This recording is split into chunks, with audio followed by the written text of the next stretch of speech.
My dear Aries, not every career path is built for the same kind of person, and the sooner you accept that, the less time you waste in environments that slowly flatten who you are. Some people are built for patience. Some are built for process.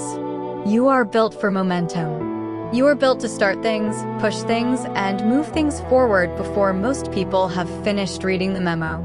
That is not arrogance. That is simply pattern recognition. And understanding which professional environments bring out the best version of you is not a limitation.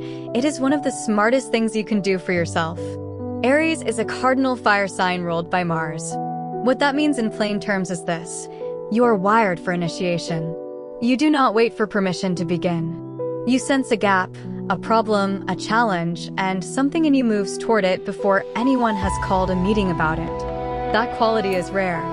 Most workplaces are full of people who are excellent at maintaining. You are excellent at launching. The careers that reward you most are the ones that actually need someone like you at the front of the charge. Let us talk about the first path that tends to suit your nature well, and that is entrepreneurship and independent business ownership. Not because you are destined to be a founder, but because of a very specific behavioral pattern you probably recognize in yourself.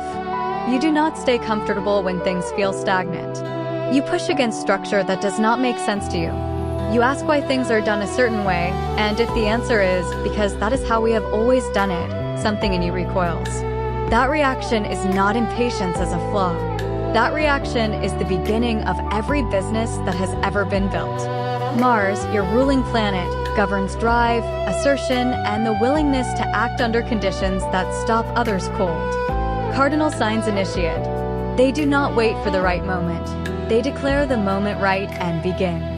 That combination means you tend to be the person who spots the opening before others do, moves on it, and figures out the details while running. That is the founder's psychology in a nutshell. Picture this moment. You are sitting in a meeting, watching a problem being discussed in circles for the 4th week in a row. Everyone has an opinion. No one has a plan. You finally say, out loud, "Here is what we are going to do." And then you describe it. The room goes quiet. Some people look relieved. Some people look annoyed. Either way, the meeting ends and something actually gets done. You have been in that room. You know exactly how it feels. Long term, what Aries tends to master in entrepreneurship is the pivot. Early-stage businesses hit walls constantly, and most founders crumble at the first hard one.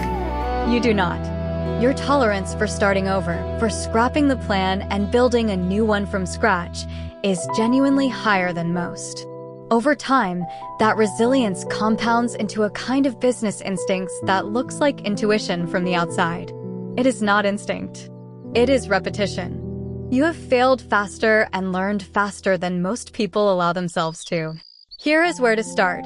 Pick one problem in your professional life that you have been complaining about but have not acted on, and spend 1 week treating it like a business. Write down what the problem costs people. Write down how you would solve it. Write down who would pay for that solution. You do not have to quit anything yet. You just have to start thinking like a founder before you become one. The second path that tends to align strongly with your psychology is emergency services, crisis management, and high-pressure operational roles. This covers a broad field: emergency medicine, fire services, disaster response coordination, military service, and the crisis management functions inside large organizations.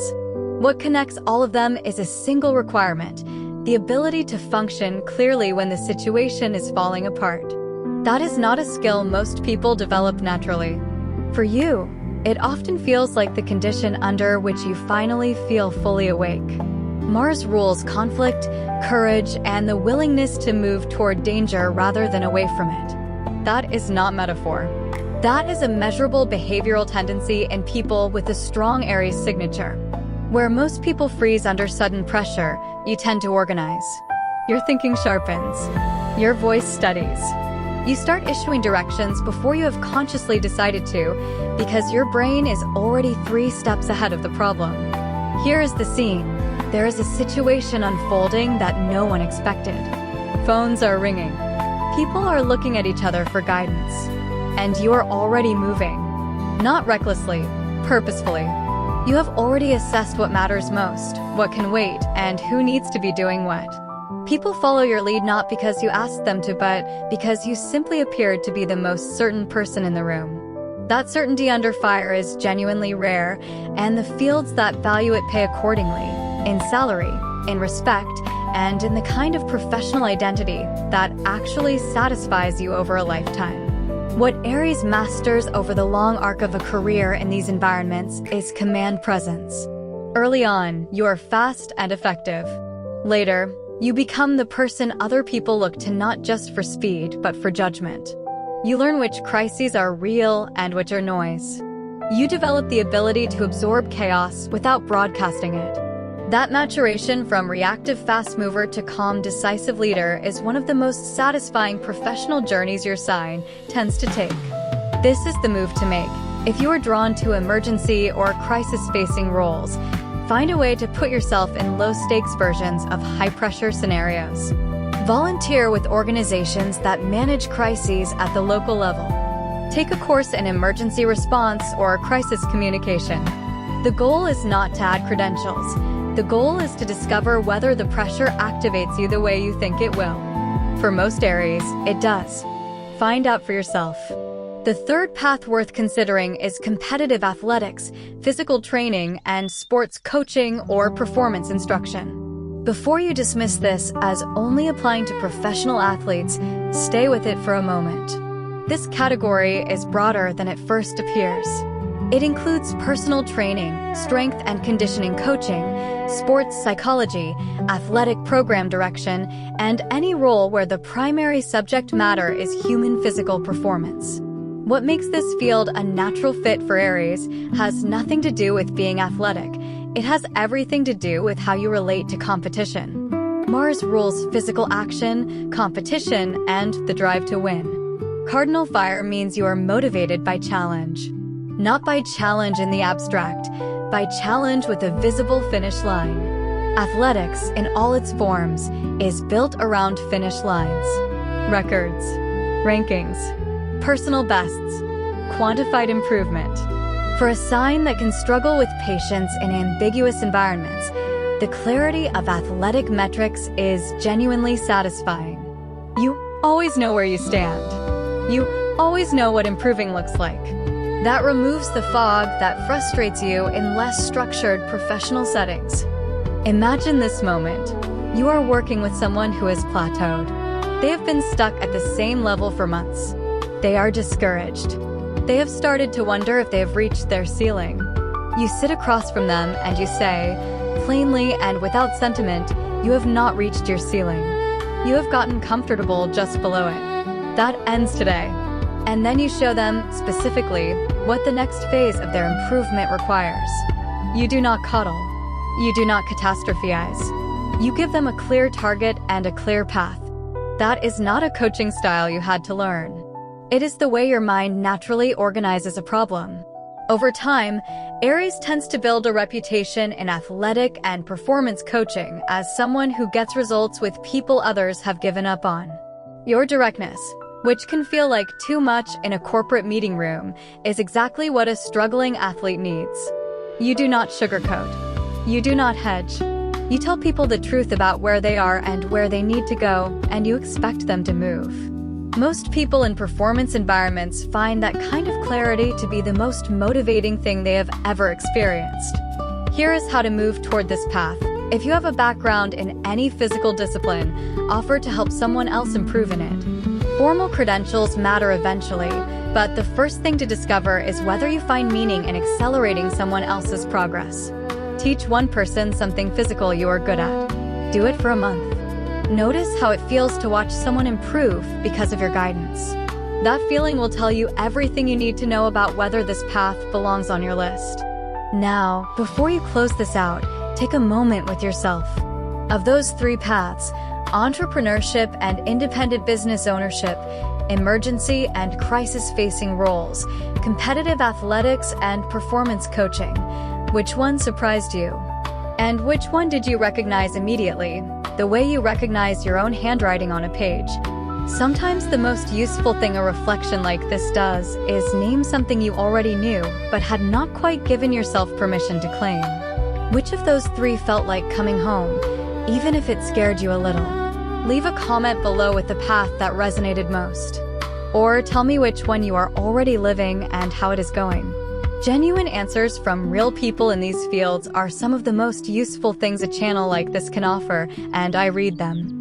If this kind of content helps you think more clearly about where you belong professionally, subscribing keeps more of it coming your way. Don't forget to like and subscribe. Have a blessed day.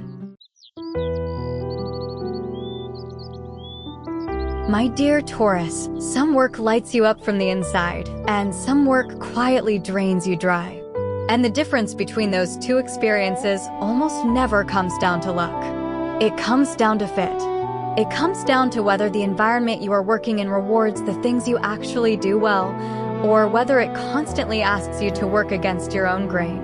Understanding that distinction is not a small thing. It is one of the most clarifying acts of self-knowledge available to you. And it is worth taking seriously. Taurus is a fixed earth sign ruled by Venus. In plain terms, that means a few very specific things about how you operate professionally. You are not the person who sprints out of the gate. You are the person who is still standing, still building, still improving, long after the sprinters have burned out and moved on. Fixed signs do not pivot easily, and that is not always a liability. In the right environment, that quality is called reliability. It is called mastery. It is called the reason people keep coming back to you.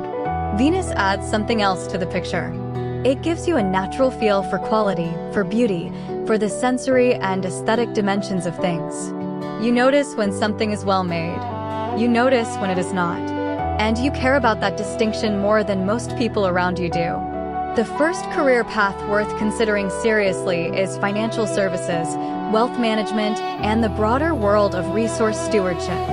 This covers accounting, financial planning, investment advisory, and the management of assets on behalf of individuals or organizations.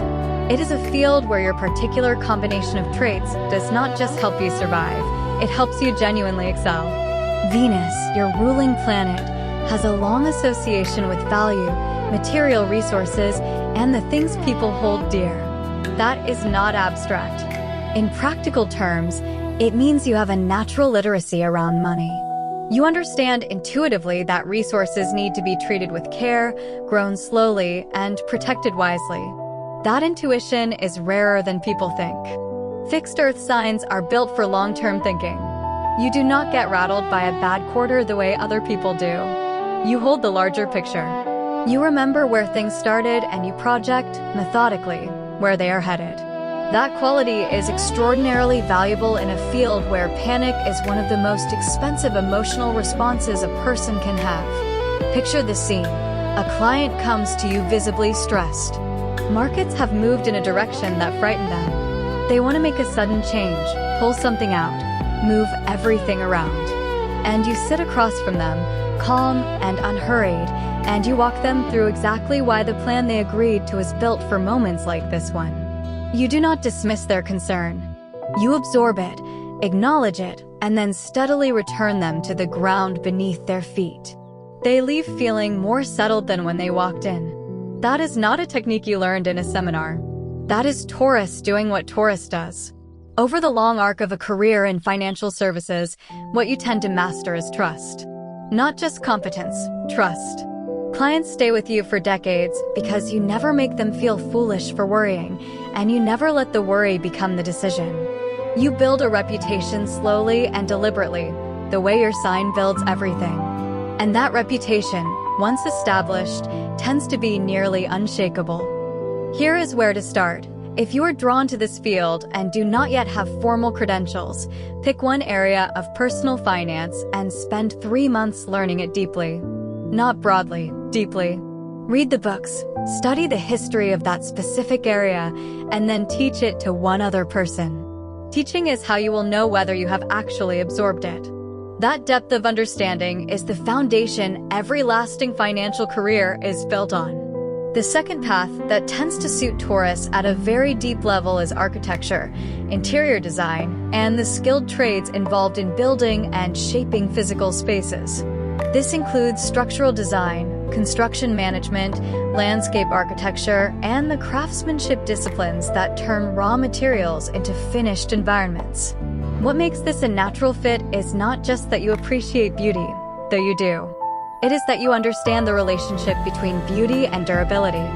You do not want something that just looks good. You want something that holds up. That distinction matters enormously in fields where the physical world is the medium. Earth signs work best when they can touch the thing they are building. Abstraction has its place, but you function at your highest level when the work has weight to it, when there is something to see, to measure, to walk through at the end. Fixed modality means you are patient enough to see a long project through without losing interest or focus. Anyone can stay engaged in the exciting early phase of a design or construction project. You are the one still fully invested in the details during month 14 of an 18-month build. That staying power is what separates good craftspeople from legendary ones. Here's the scene. A project is in its final phase. Most of the team is already mentally moving to the next thing. But you are still there, still checking the finishes, still noticing that the trim in the far corner does not quite meet the standard you set at the beginning. No one else would catch it. No one else would care enough to fix it at this stage. You do. Not because you are a perfectionist for its own sake, but because you know the difference between something that was done and something that was done right. And you cannot, in good conscience, walk away from a thing that was only done. Long-term, what Taurus tends to build in these fields is a portfolio that speaks for itself.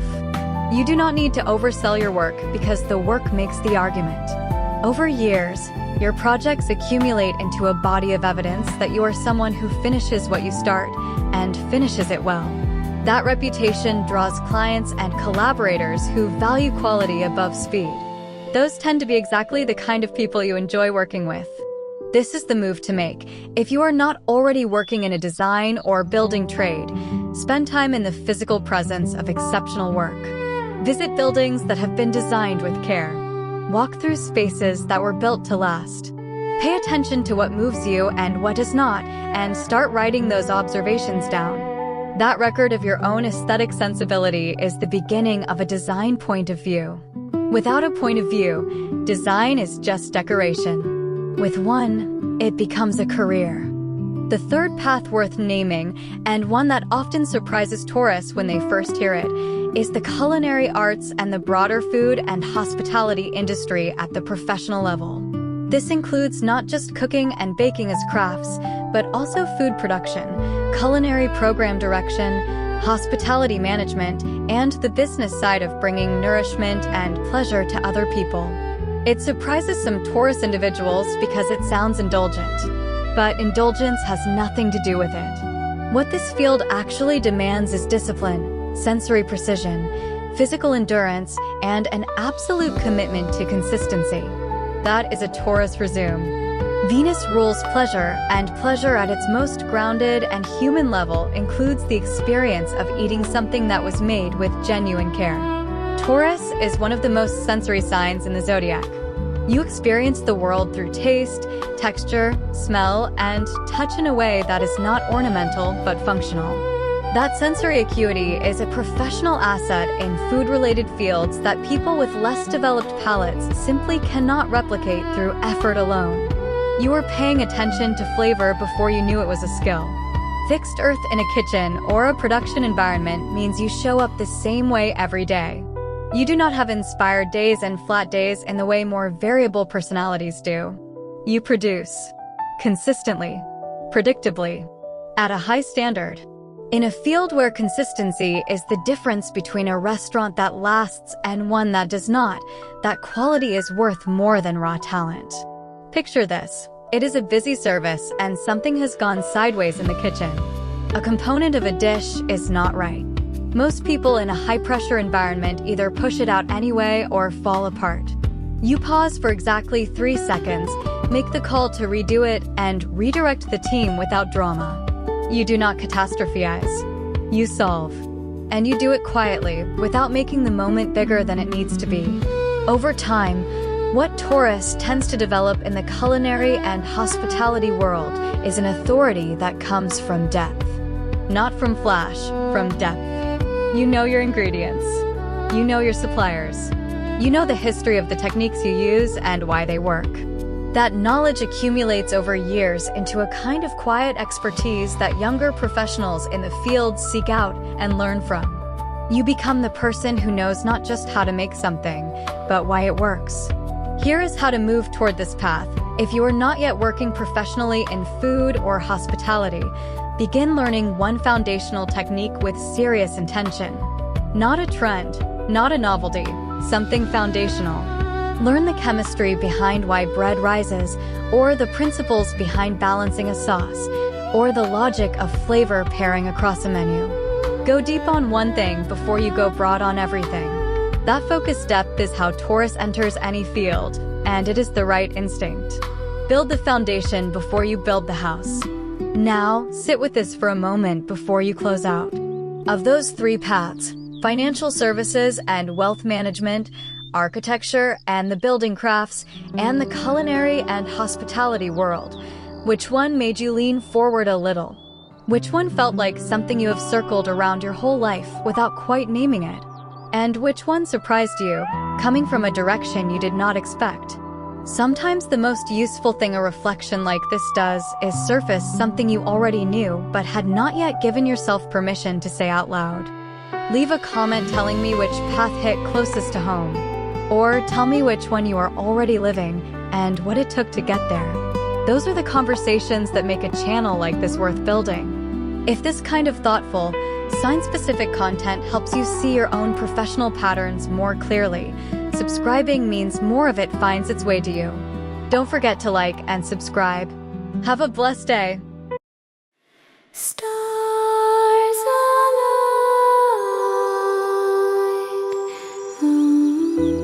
My dear Gemini, not every career path is built for the same kind of person, and some paths that look perfectly reasonable on paper will quietly hollow you out over time. Not because you are difficult, not because you lack discipline, but because you are wired for variety, for connection, for the rapid exchange of ideas, and any environment that asks you to do one thing in one way forever is simply not telling you the truth about what work can be. Understanding which environments actually suit you is not an excuse to avoid commitment. It is the clearest act of professional self-honesty you can practice. Gemini is a mutable air sign ruled by Mercury. In practical terms, that combination produces a specific and recognizable professional profile. Mercury governs communication, language, information, and the movement of ideas between people. Mutable signs adapt. They do not resist change the way fixed signs do. They move with it and often ahead of it. Air as an element operates in the realm of thought, language, and exchange. Put those three together and you get someone who is at their best when information is moving, when conversations are happening, and when the problem in front of them requires mental flexibility rather than brute repetition. Routine is not your enemy because you are lazy. Routine is your enemy because your mind keeps outpacing it. The first field worth considering seriously is journalism, media, and professional communications. This covers written and broadcast journalism, documentary work, editorial roles, public relations, and the broader world of professional storytelling across any medium. It is a field built almost entirely around the skills Mercury rules: gathering information, synthesizing it quickly, and delivering it clearly to an audience that was not in the room when the story happened. For Gemini, this is not just a comfortable fit, it is often a homecoming. Mercury gives you speed and agility with language that most people spend entire careers trying to develop. You can take a complex situation, understand its essential shape quickly, and describe it in terms that land. That is the core skill of every good journalist, every effective communications director, and every editor who can look at a tangled piece of writing and see exactly what it is trying to say.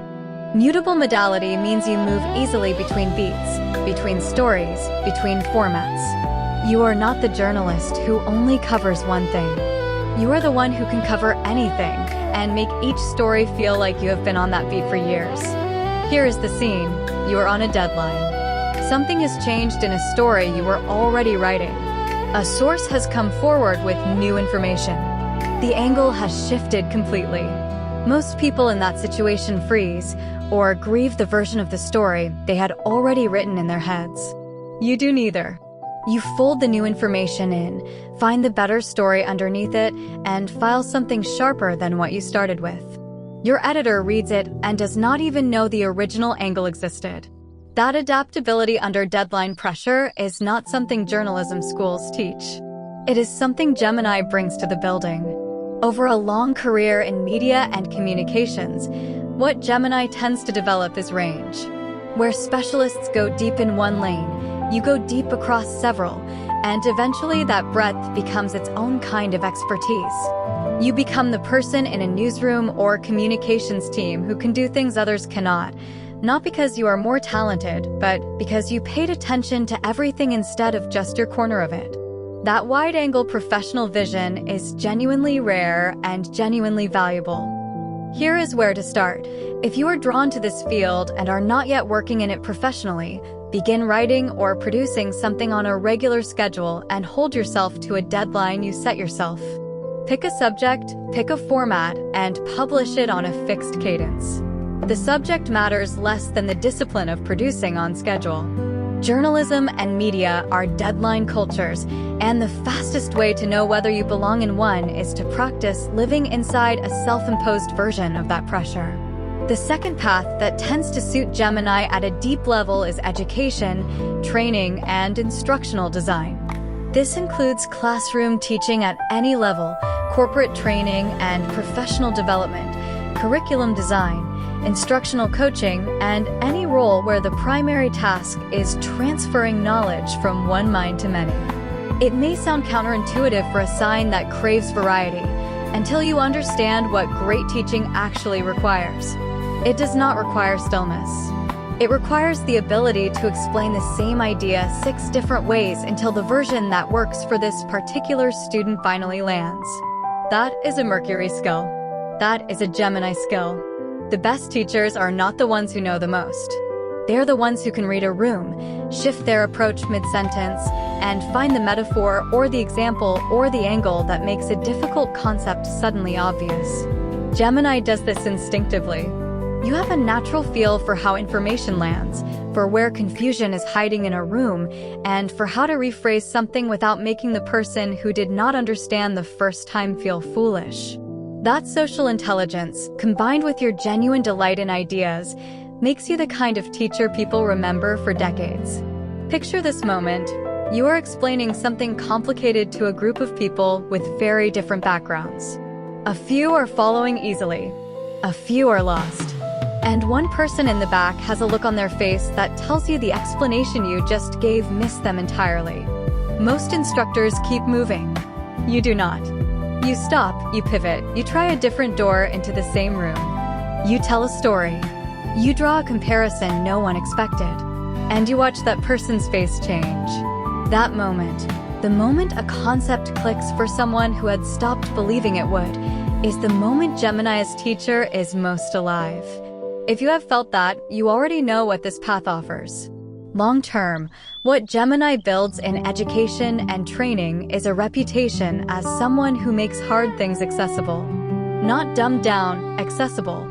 There is a significant difference, and most people cannot hold that line. You can. Over years, your ability to translate complexity into clarity without losing the complexity becomes a kind of professional signature that is very hard to replicate and very easy to value. This is the move to make. Find one thing you know well and teach it to someone who does not.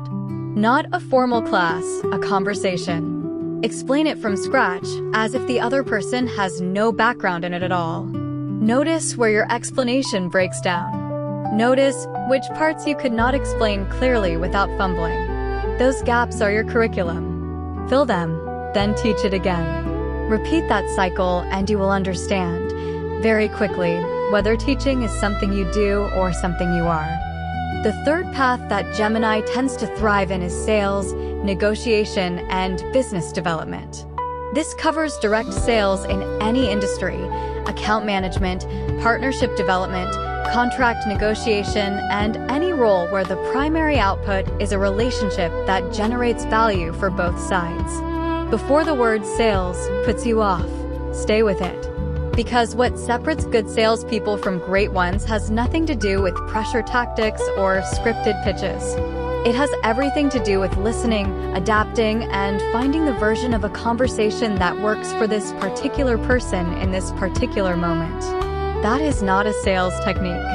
That is Mercury in a business context. Gemini is one of the most naturally persuasive signs in the zodiac, and the reason is not charm alone. It is that you genuinely find other people interesting. You ask questions because you want to know the answers. You listen because the information is actually useful to you.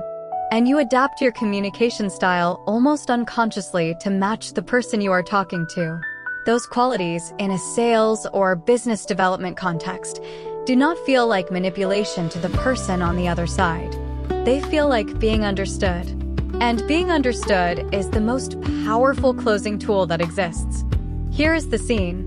You're in a conversation with a potential client or partner who came in skeptical. They have been burned before. They are not hostile, but they are not warm.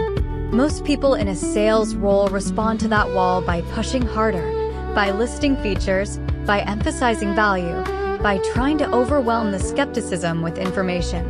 You do the opposite.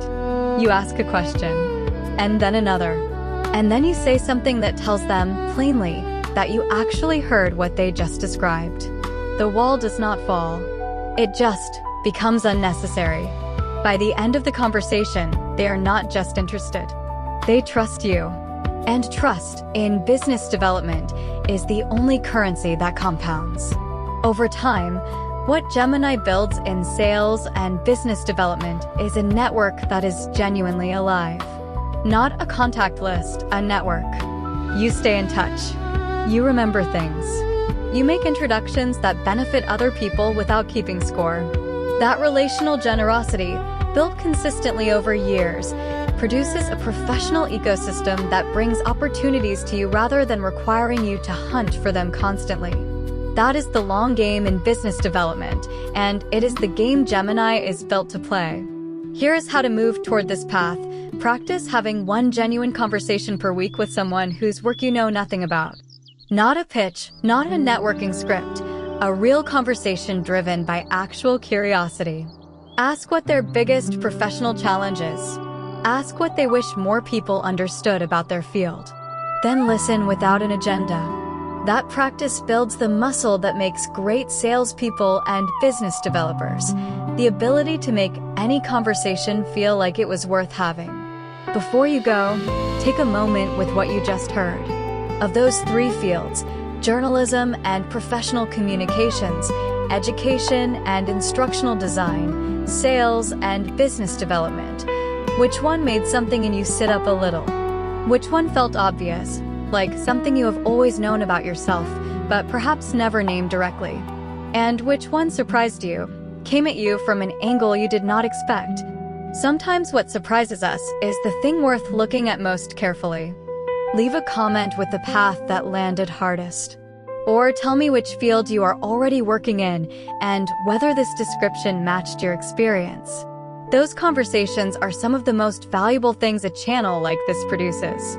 If this kind of grounded, sign-specific reflection on work and vocation is useful to you, subscribing means more of it finds its way into your feed. Don't forget to like and subscribe. Have a blessed day. My dear Cancer, some work lights you up from the inside, and some work quietly drains you dry. And the difference rarely comes down to the job title or the salary or even the industry. It comes down to something more specific than that. It comes down to whether the environment you are working in allows you to care. You are not a person who can manufacture indifference toward the people you work with or the people you serve. You have tried. It does not take. And understanding that about yourself is not a weakness to manage. It is the beginning of building a career that actually fits the person you are. Cancer is a cardinal water sign ruled by the moon.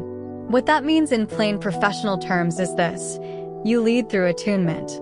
You initiate not through force or volume, but through a quality of presence that makes other people feel genuinely seen. The moon governs instinct, emotional intelligence, memory, and the deep human need for safety and belonging. Cardinal signs take action. They start things. They move toward what matters. Water as an element operates through feeling, through intuition, through the ability to read what is happening beneath the surface of a situation before anyone has put it into words. In the right professional environment, that combination makes you extraordinarily effective. In the wrong one, it costs you more than it should. The first field worth considering seriously is healthcare, counseling, and the caring professions. This is a broad category and intentionally so. It includes nursing, occupational therapy, social work, mental health counseling, patient advocacy, and the full range of roles where the primary task is attending to the well-being of another human being. For most people, this work is demanding in ways that feel like sacrifice. For Cancer, it often feels like purpose.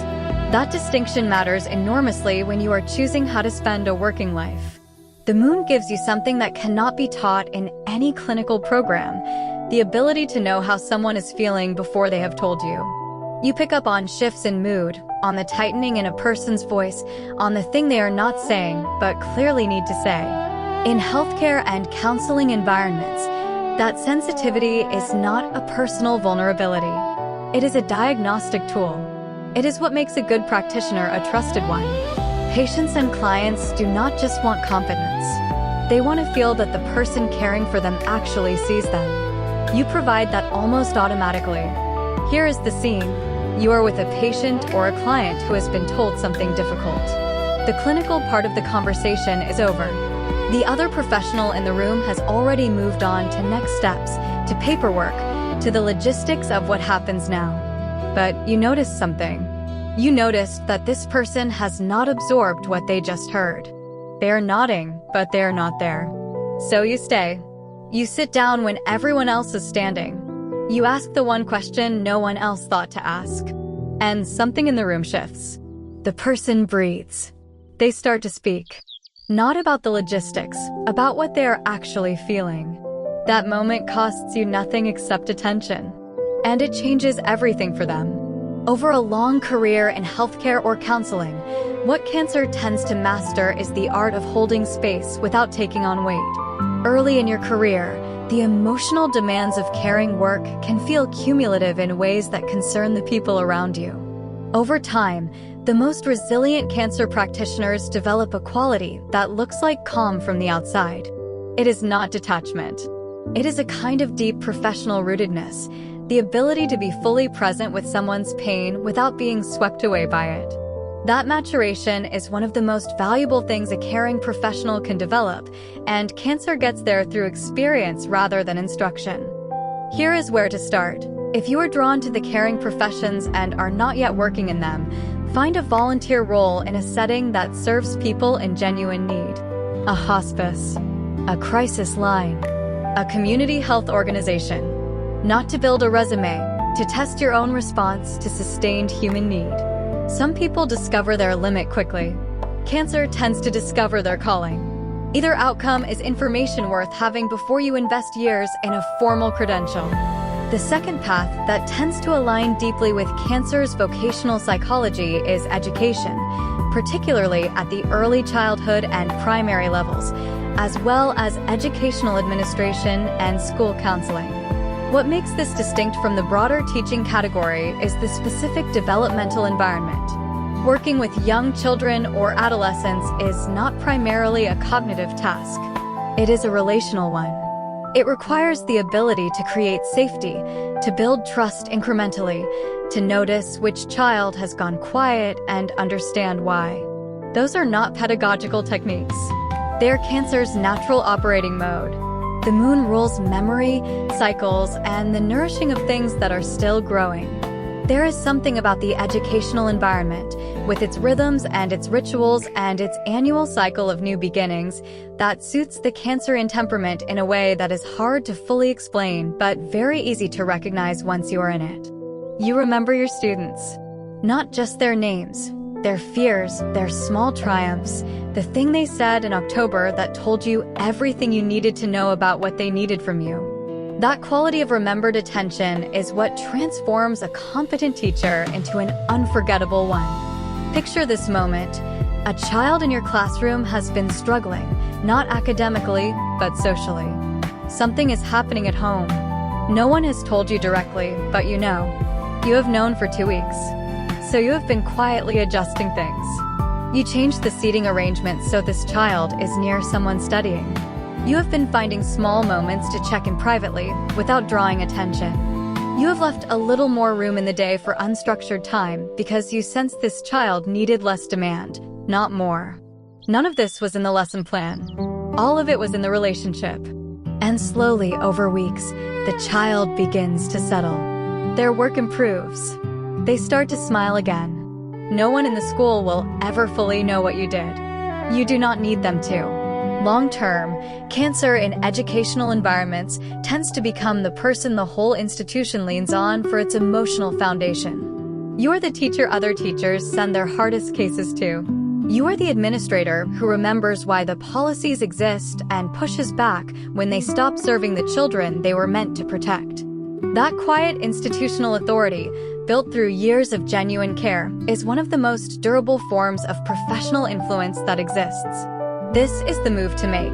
If education calls to you, find one opportunity to work with young people outside of a formal classroom setting. Coach a youth program. Tutor a struggling student. Lead a summer session for kids who need extra support. Pay attention to how it feels to watch a young person grow because of something you provided. That feeling will either confirm the path or clarify that you are drawn to caregiving in a different form. Both are useful answers. The third career path worth naming is hospitality management, event coordination, and the professional creation of environments where people feel genuinely welcomed. This includes hotel and resort management, event planning and production, catering and food service management, and any role where the central task is designing an experience that makes other people feel cared for. For Cancer, this field is underestimated as a vocational fit, and it should not be. The moon governs home, comfort, nourishment, and the primal human experience of belonging somewhere. Cancer is the sign most naturally attuned to what makes a space feel welcoming versus merely functional. You notice things in an environment that most people walk past without registering. The temperature of a room, the way the lighting lands, whether the person at the front desk made eye contact or looked through the guest like they were not there. You notice these things not because you are critical, but because you feel them. And in hospitality and event work, that sensitivity to the guest experience is the most valuable operational intelligence a manager can have. Cardinal modality means you initiate. You do not wait to be told that something is wrong with the guest experience. You sense it before the complaint is filed, and you act. That proactive attunement to how people are feeling in a space is what separates hospitality professionals who are technically competent from the ones who create experiences people describe for years afterward. Here is the scene. You are managing an event that has hit an unexpected snag. Something that was planned has not arrived. A room is not set the way it should be. Guests are beginning to arrive, and the situation is not ready. Most people in that moment go into visible crisis mode, and the guests feel it immediately. You do not. You make 2 quick decisions, redirect 2 people, and then you walk to the entrance with a calm face and a genuine welcome. You greet the first guests as if everything is exactly as it should be, because in the ways that matter most to them, it is. The problem gets solved in the background. The experience remains intact. That capacity to hold the emotional container of an event steady under pressure is a rare and highly compensated skill in hospitality management. Over time, what Cancer builds in hospitality and event work is a reputation for the kind of warmth that does not feel performed. Guests and clients come back not just because the logistics were handled well, but because being in your environment felt like being taken care of. That feeling is not accidental. It is designed, intentionally and carefully, by someone who understands that the most memorable experiences are the ones that felt personal. You make things feel personal because to you, they genuinely are. Here is how to move toward this path. Volunteer to plan or manage one event of any size from start to finish. A family gathering, a community fundraiser, a small professional event for an organization you belong to. Take full ownership of the guest experience, not just the logistics. Pay attention to how people feel when they arrive, how the energy shifts during the event, and what they say when they leave. That full cycle experience of designing and delivering an environment for other people will tell you more about your fit for this field than any job description ever could. Now, before you move on, sit with this for a moment. Of those three paths, healthcare and the caring professions, education and school counseling, hospitality and event management, which one felt like something you have always known? Which one did you hear and think, quietly, yes, that is the one? And which one surprised you, arriving from a direction you did not expect? Sometimes the path that surprises us is the one we have been circling for years without giving ourselves permission to step onto it.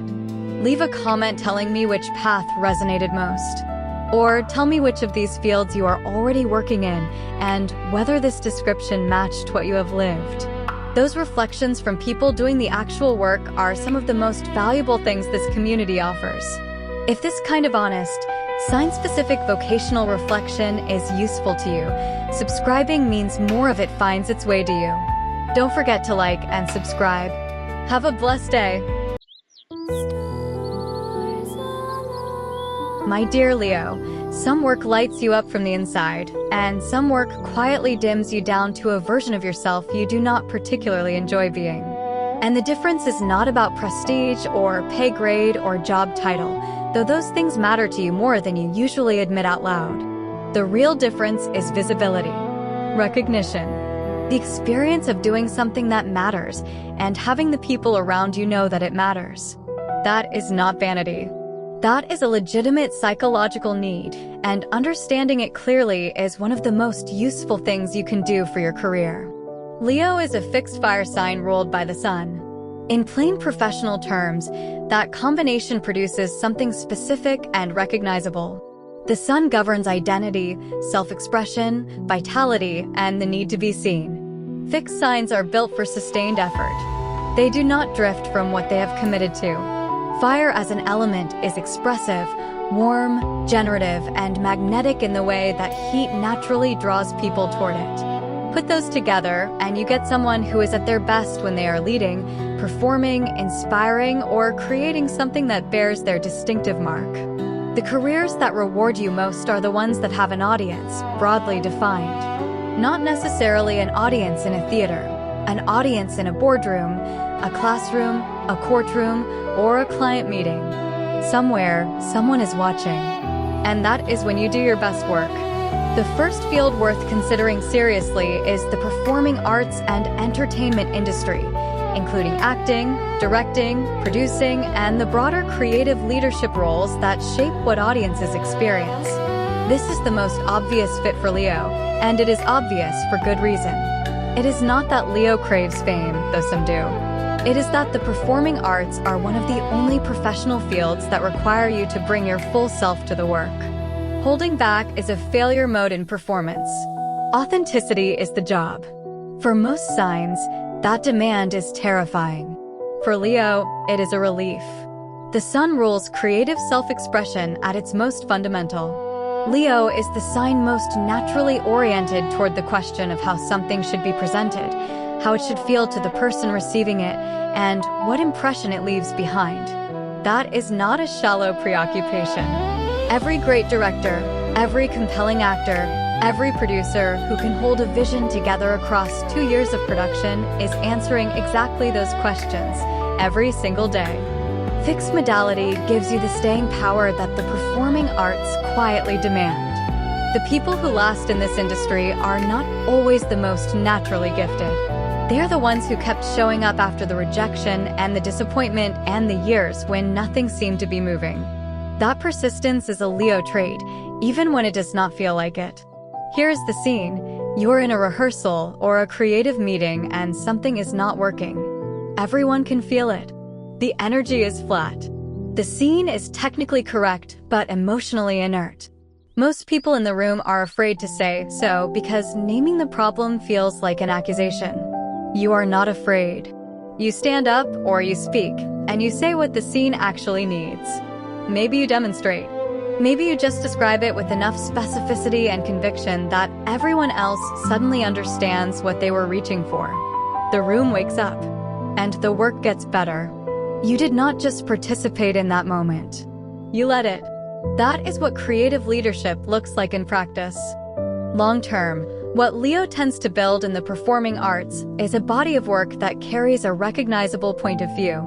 Your greatest professional asset over a sustained career is not your range. It is your signature. The thing that makes an audience or a collaborator say, immediately and without hesitation, yes, that is unmistakably theirs. That signature takes years to develop consciously, but it is there from the beginning, waiting to be refined. Here is where to start. If you are drawn to performance or creative direction and are not yet working in it professionally, find a local theater company, an independent film collective, or a community arts organization and offer to work in any capacity. Not for the credit, for the immersion. Being inside a creative production environment, even in a supporting role, teaches you more about how the industry actually operates than any program or course can. Get in the room first. The rest follows from there.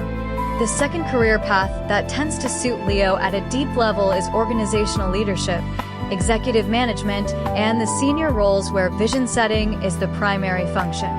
This covers chief executive roles, nonprofit leadership, institutional direction, and any position where the job description includes inspiring other people to follow a strategy they did not come up with themselves. Leadership is used loosely in almost every professional context. What Leo does is different. What Leo does is lead with presence. The sun governs authority in the most natural sense of the word. Not authority that is imposed through hierarchy, but authority that is granted because people genuinely want to follow. Fixed fire signs are warm, consistent, and deeply loyal to the people and institutions they have committed to. That combination produces a leadership style that is both commanding and personally invested. You do not manage from behind glass. You are in it with your people. You remember their names. You know what they're working on. You celebrate their wins publicly and handle their failures privately. That approach generates a quality of loyalty in teams that transactional leadership styles simply cannot produce. Picture this moment. Your organization is going through something difficult. A setback, a structural change, a period of uncertainty that has people questioning whether the path forward is real. Morale is soft. People are looking to you not for a solution, because the solution is still being built, but for a reason to keep believing. And you give them one. Not through a polished presentation, through the specific, unscripted, genuinely felt conviction in the way you speak about where you are all going together. People walk out of that room taller than when they walked in. Not because the problem is solved, because they believe in the person leading them through it. That is a Leo in an executive role doing what cannot be taught in a leadership seminar. Over the long arc of a leadership career, what Leo tends to master is the art of making other people feel like the heroes of the story. Early in your career, you may lead in ways that center your own vision too heavily. Over time, the most effective Leo leaders learn to hold the vision while putting other people's contributions in the spotlight. That evolution from center stage leader to stage builder is one of the most powerful professional transformations your sign can make. And the institutions you lead tend to outlast you, which is the highest compliment a leader can receive. This is the move to make. If organizational leadership is where you are headed, begin leading something now before you have the title. Find a committee, a working group, a professional association, or a community initiative and take genuine ownership of its direction. Leadership ability is demonstrated through behavior, not credentials.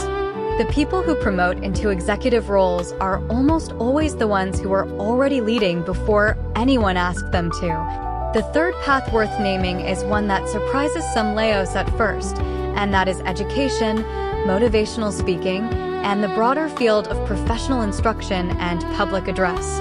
This covers college and university teaching, keynote and conference speaking, professional coaching, workshop facilitation, and any role where the primary task is standing in front of people and making them believe something is possible. The reason it surprises some Leos is that it sounds like service rather than performance. But here is the thing, the best educators and speakers are performers. They are just performing in the service of an idea rather than a character. The sun rules the capacity to radiate. That is not metaphor. Leo individuals tend to have a quality of presence that is physically palpable in a room. When you speak with conviction, people listen. Not just because your content is good, because your delivery communicates that you believe what you are saying completely. That quality of embodied conviction is the single most important asset a speaker or educator can possess. Audiences and students can detect doubt instantly. They can also detect genuine enthusiasm instantly. And genuine enthusiasm, in a classroom or on a stage, is contagious in ways that even the most carefully designed curriculum cannot replicate. Here is the scene. You're giving a talk or teaching a session and you can feel the room drifting. Not hostile, just disengaged.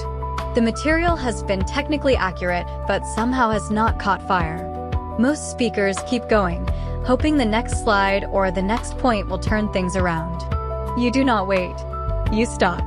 You put down whatever you were holding. And you tell the truth about why this topic matters, not the official reason, but the real reason. The personal reason. The thing that made you care about it in the first place. The room comes back. Not because you changed the content, because you changed the current running through it. That moment is Leo teaching at its most powerful. Long term, what Leo builds in education and public speaking is a reputation that travels. Your former students reference you by name when they describe turning points in their thinking. Conference organizers put you on the short list before the program is built. That kind of professional reputation is not manufactured through marketing. It grows from the accumulated impact of every room you have ever stood in front of and refused to let stay cold. Here is how to move toward this path. Find one opportunity to speak or teach in front of a live group on a topic you genuinely care about within the next 60 days. Not a rehearsal. An actual room with actual people. Toastmasters, a professional workshop, a guest lecture at a local college, a presentation to a community group. The subject matters far less than the experience of standing in front of people and holding their attention. Do it once, then do it again. That repetition is how Leo develops the craft that matches the natural gift. Before you close this out, sit with what you just heard.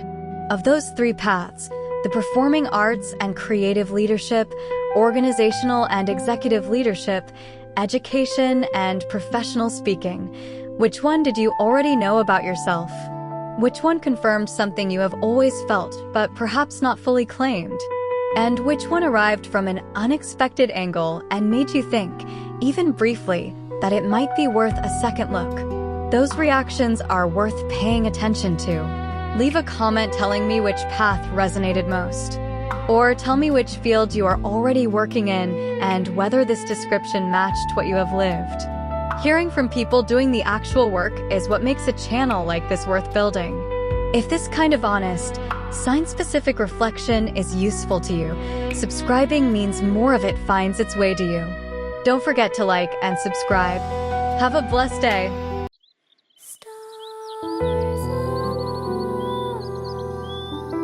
My dear Virgo, not every career path is built for the same kind of person, and the ones that were not built for you have a very specific way of making themselves known. The work feels imprecise. The standards feel loose. The people around you seem comfortable with outcomes that you find quietly unacceptable.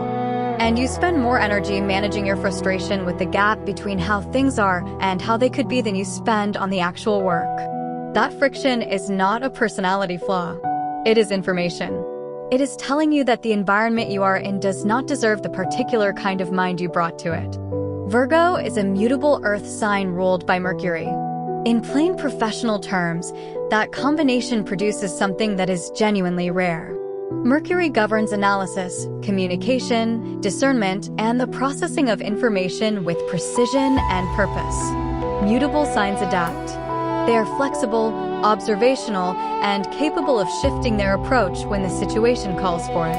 Earth as an element is practical, methodical, and oriented toward things that work in the real world, not just in theory.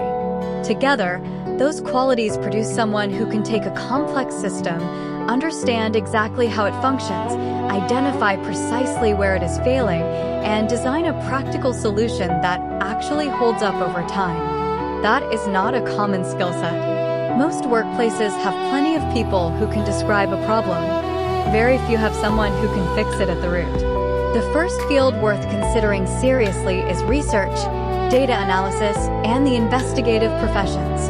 This covers scientific research, academic scholarship, investigative journalism, forensic analysis, quality assurance, and any role where the primary task is finding the truth inside a complicated body of information. For Virgo, this is not just a comfortable fit. It is the professional equivalent of being handed exactly the right tool for the job you have always been doing anyway. Mercury sharpens the analytical mind. It gives you the ability to hold multiple variables in consideration simultaneously without losing the thread of any one of them. Mutable Earth means you are rigorous without being rigid. You can follow the evidence wherever it leads, even when it leads somewhere inconvenient, and you can adjust your methodology when the situation requires it without abandoning your standards. That combination is precisely what research and investigative work demands. The best researchers are not the ones who fall in love with their hypothesis. They are the ones who remain more loyal to accuracy than to being right. That describes Virgo's professional ethic almost exactly. Picture the scene. Everyone else on the team has accepted the preliminary findings and is ready to move forward. The report looks clean. The numbers add up on the surface. But something is bothering you. A figure in the third appendix that does not quite reconcile with an assumption made in the second section. It is small. No one else caught it. And you almost let it go, almost. But you pull the source data. You go back to the original. And you find it. Not a catastrophic error, but a real one. One that would have quietly undermined every conclusion built on top of it. You bring it forward without drama. You present the correction and the revised interpretation. And the work that goes out is accurate in a way it would not have been without you. Nobody throws a party. The correction becomes part of the record. That is enough for you. That is, in fact, exactly enough. Long term, what Virgo builds in research and investigative fields is a reputation for being the person whose name on a report means something. Not just that the work is thorough, that it is trustworthy. Over years, that reputation becomes its own professional currency. Editors, institutions, and collaborators seek you out not because you are the fastest or the most prolific, but because you are the one they can rely on when accuracy is non-negotiable.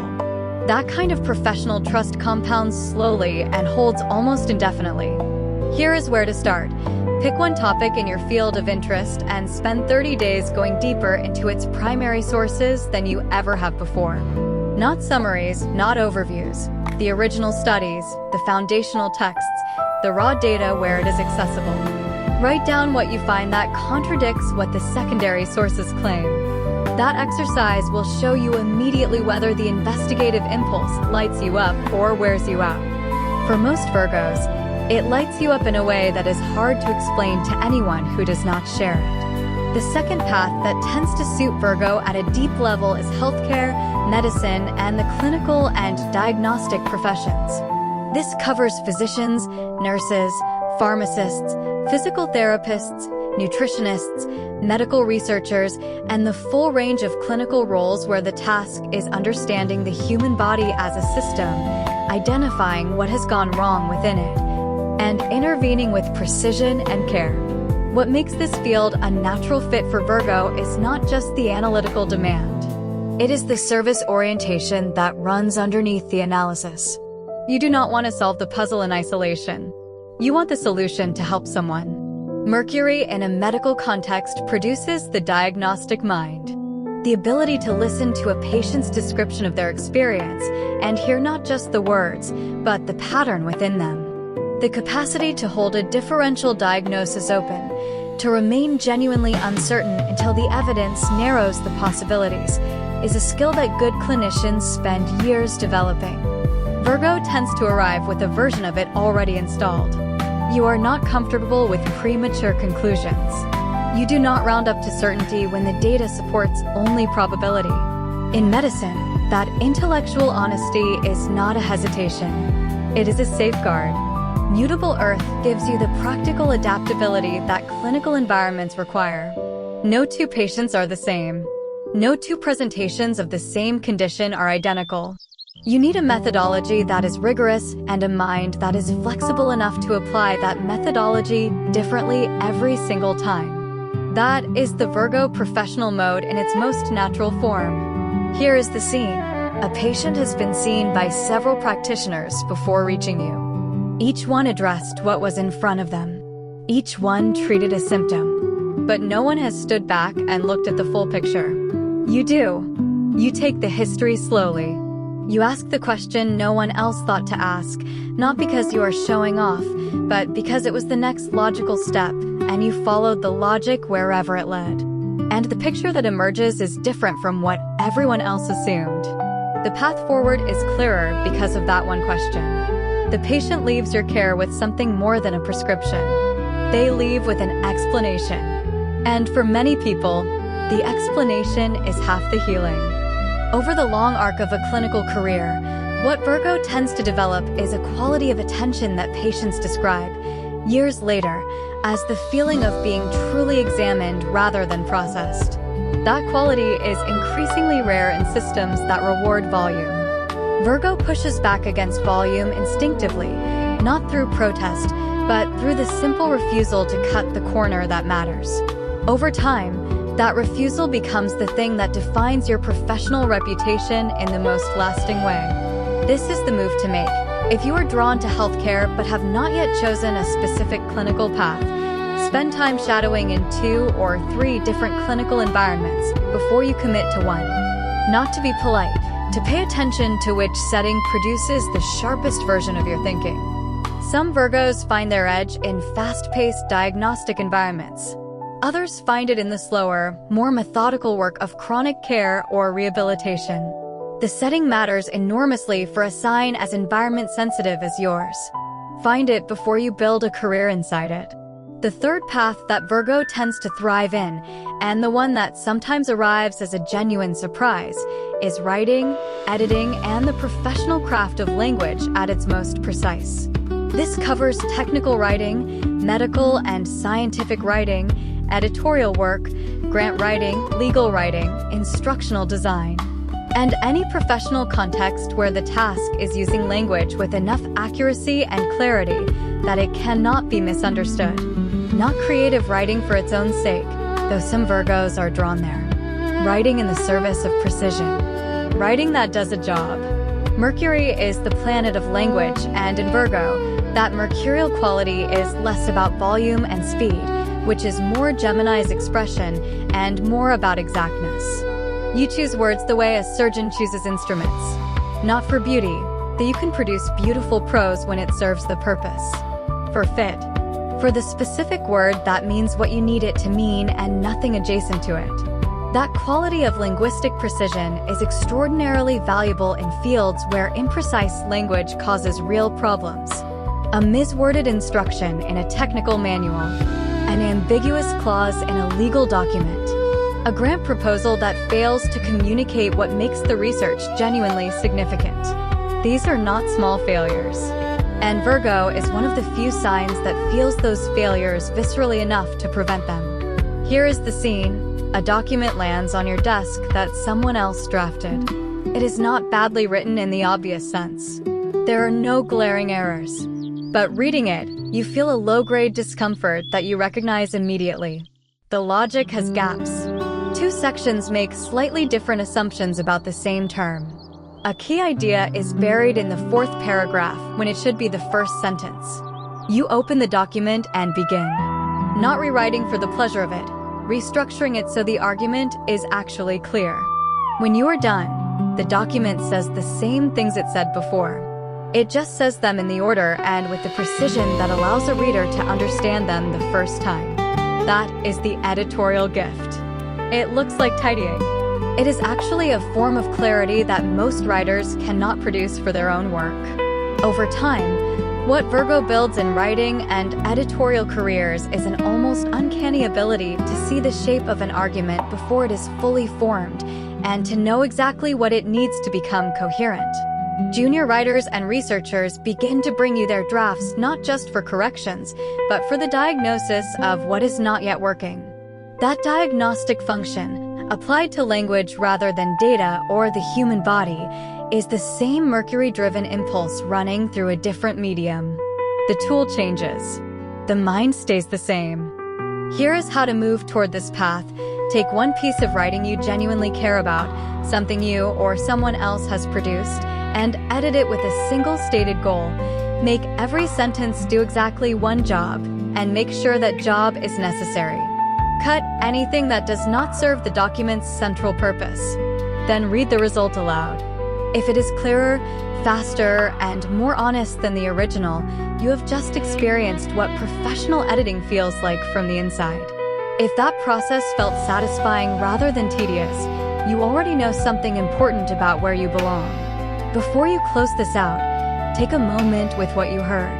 Of those three paths, research and investigative analysis, healthcare and clinical practice, writing and editorial work, which one did you recognize immediately?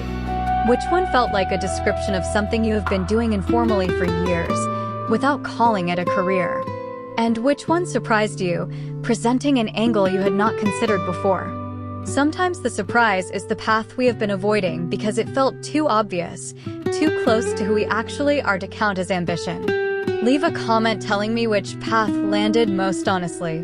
Or tell me which of these fields you are already working in, and whether this captured what the work actually feels like from the inside. Those real-world reflections are some of the most valuable things this community produces. If this kind of grounded, sign-specific vocational clarity is useful to you, subscribing means more of it finds its way to you. Don't forget to like and subscribe. Have a blessed day.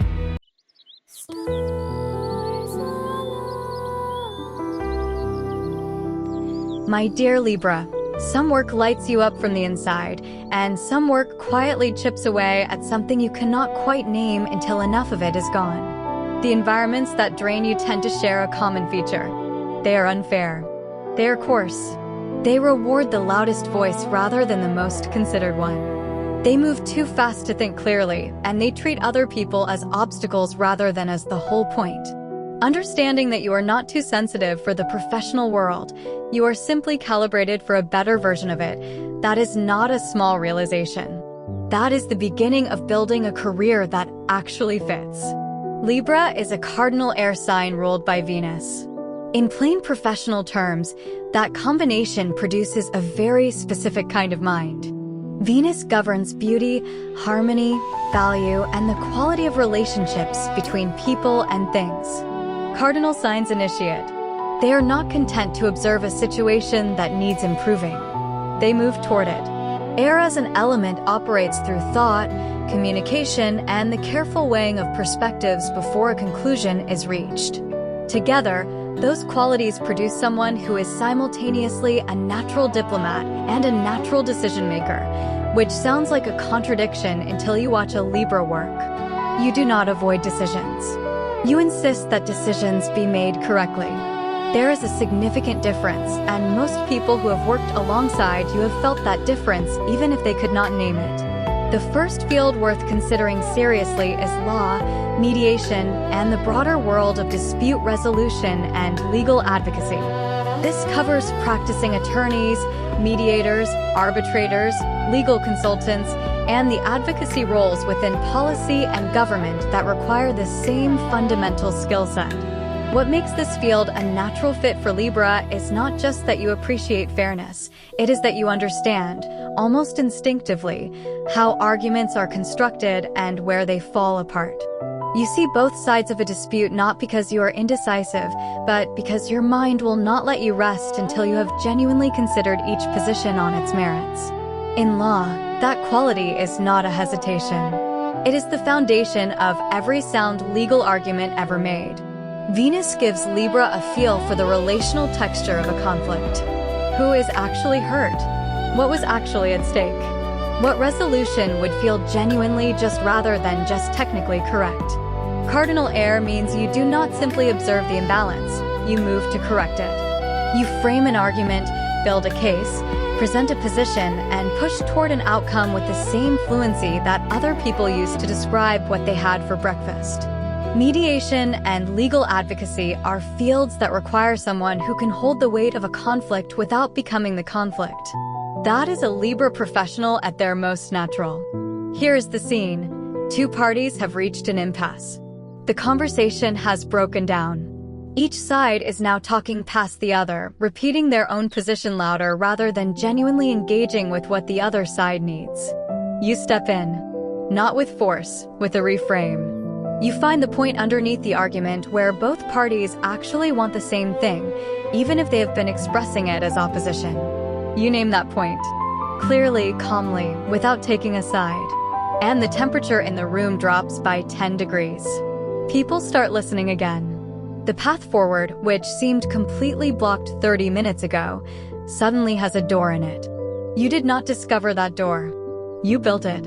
Out of language and perception and the refusal to accept that the impasse was permanent. Long-term, what Libra tends to build in law and dispute resolution is a reputation for producing outcomes that hold. Not just settlements that end the immediate conflict, but resolutions that both parties can live with over time. That quality of durable fairness is rarer than it sounds. It requires someone who cares about the relationship between the parties after the legal matter is closed, not just the verdict while it is open. Over years, that care compounds into a professional standing that attracts the most complex and consequential cases, because those are the ones where what you do best matters most. Here is where to start.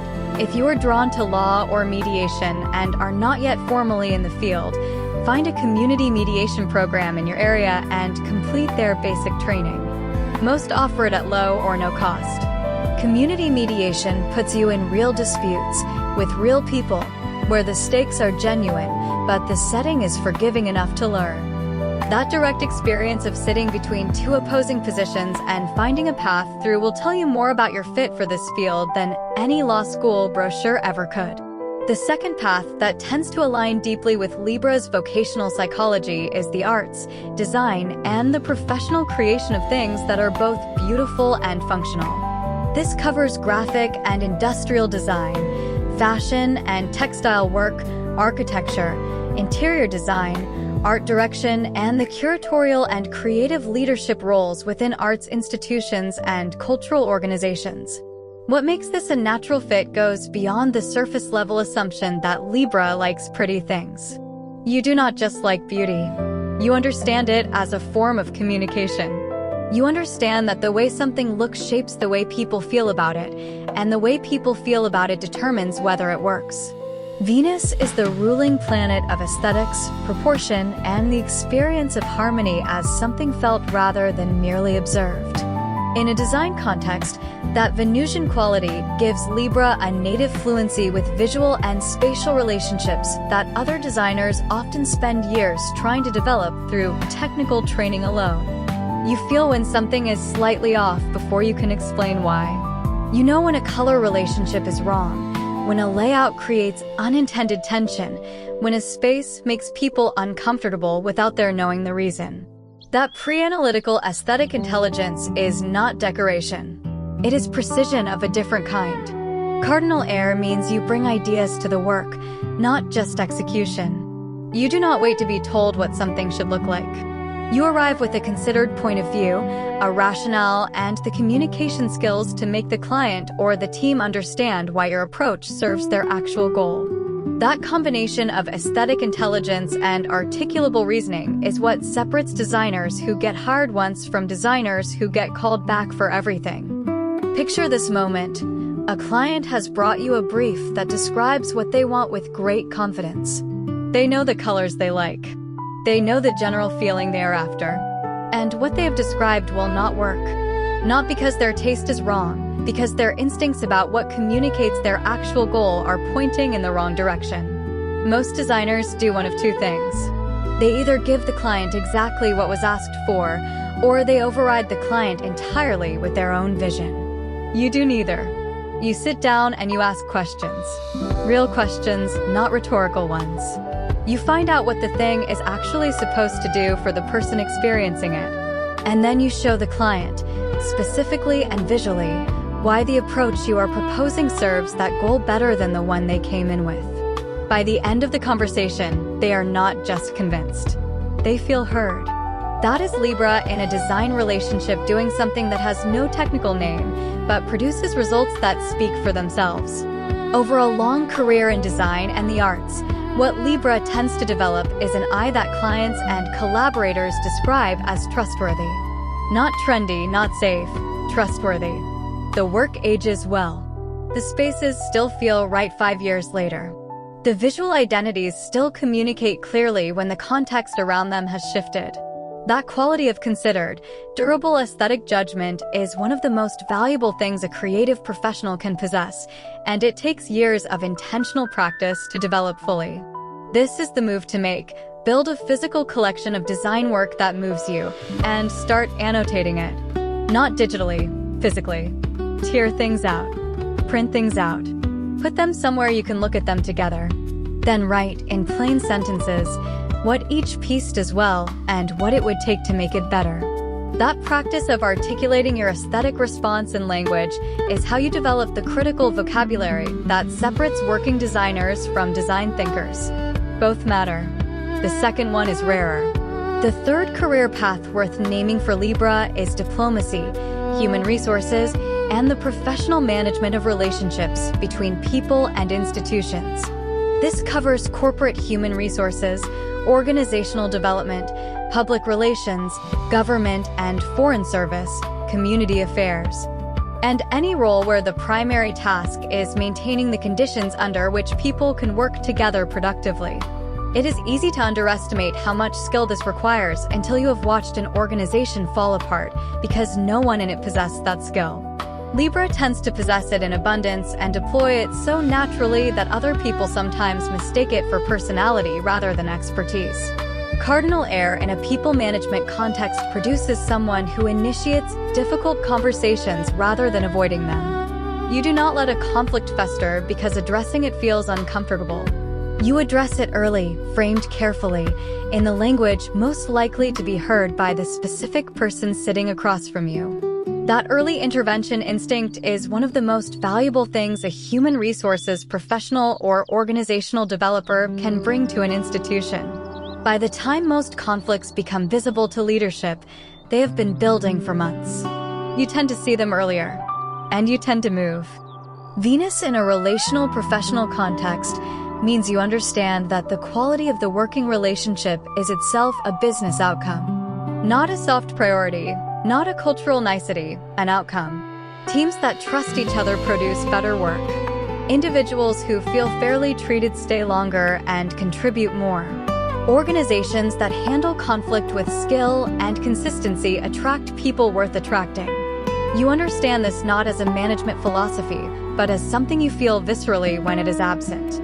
That visceral understanding is what makes Libra-led human resources functions feel fundamentally different from the ones that treat people management as a compliance exercise. Here is the scene. Two colleagues have reached a point of open friction.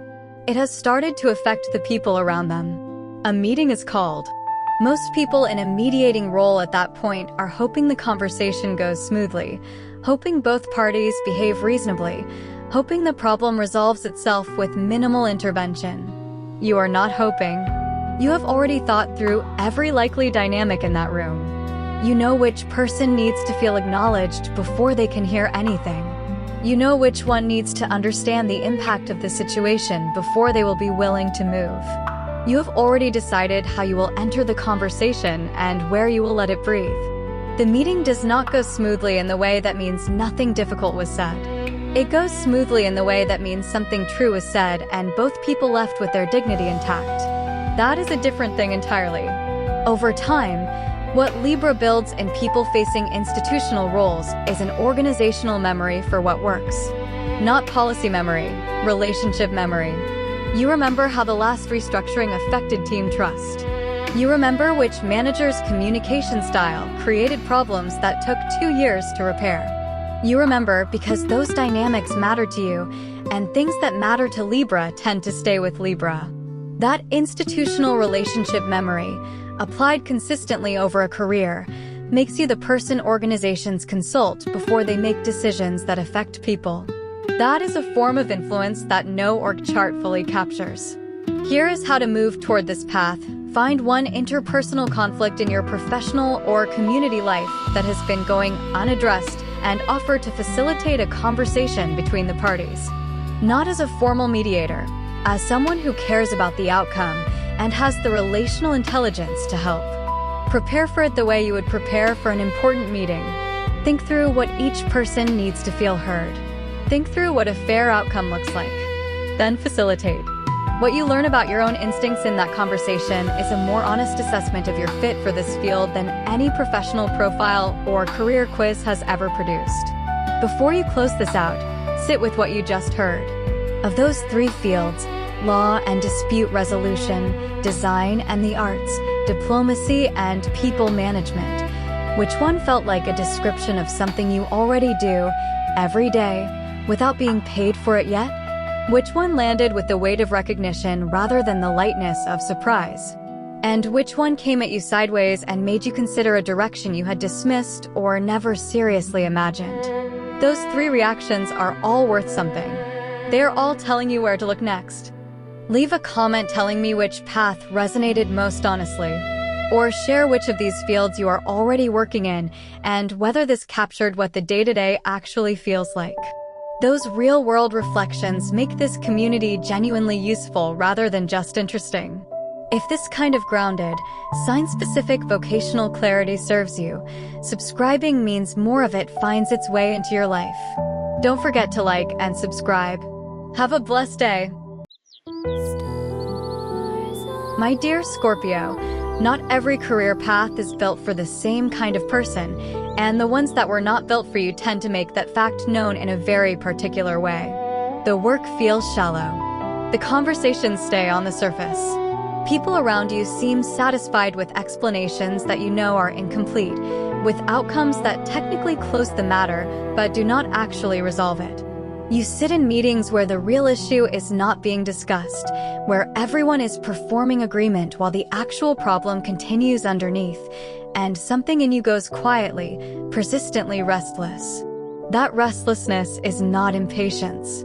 It is your professional instincts telling you that you are operating well below the depth you are capable of. That signal is worth listening to.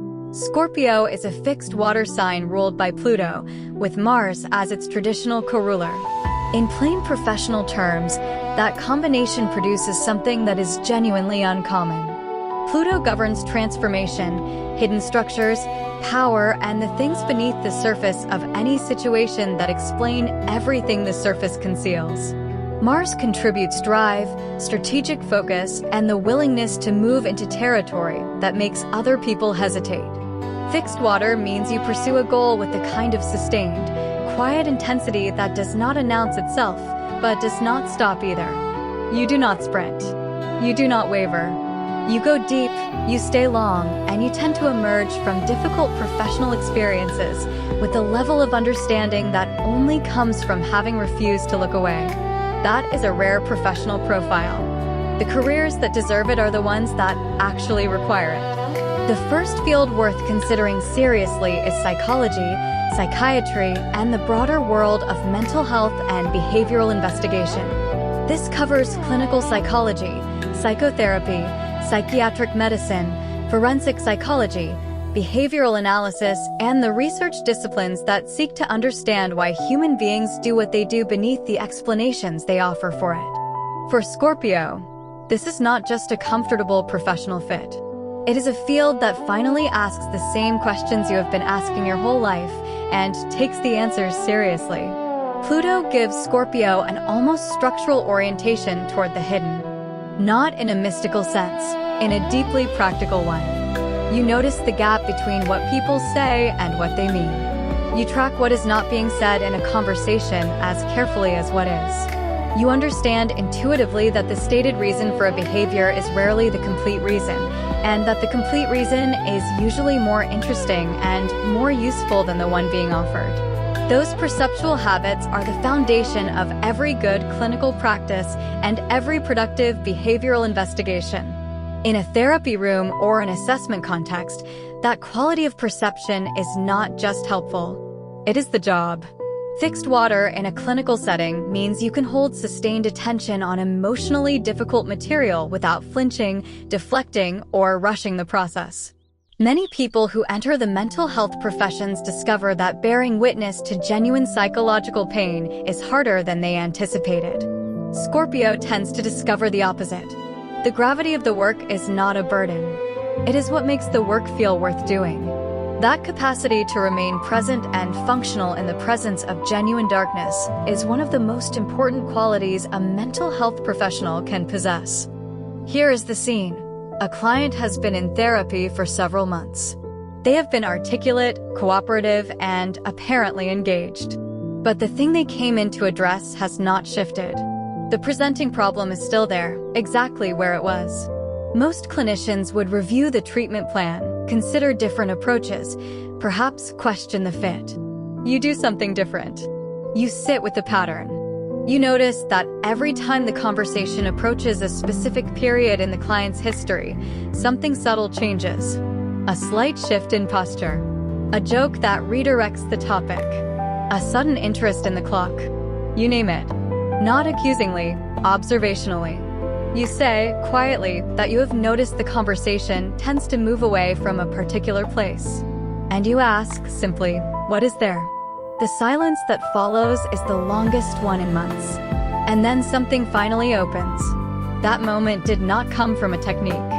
It came from the refusal to be satisfied with the surface explanation when the real one was still waiting underneath.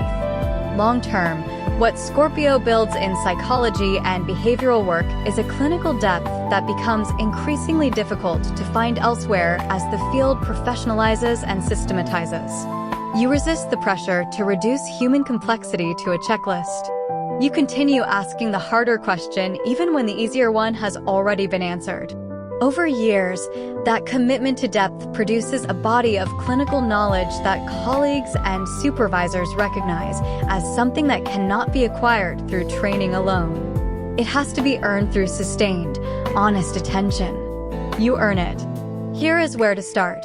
If this field draws you and you are not yet formally in it, begin reading the foundational texts of psychological theory, not the popular summaries, but the primary works. Pick one theorist whose framework genuinely interests you and go deep. Then find a supervised volunteer role in a mental health adjacent setting, a crisis line, a community support program, a hospital auxiliary. The goal is contact with genuine human psychological need before the credential, not after. That sequence tends to produce better clinicians and more honest decisions about whether this path is truly yours. The second career path that tends to suit Scorpio at a deep level is investigation, intelligence, and the security professions. This covers criminal investigation, intelligence analysis, cybersecurity, fraud examination, risk assessment, and the research and analytical roles within law enforcement, government agencies, and private security organizations.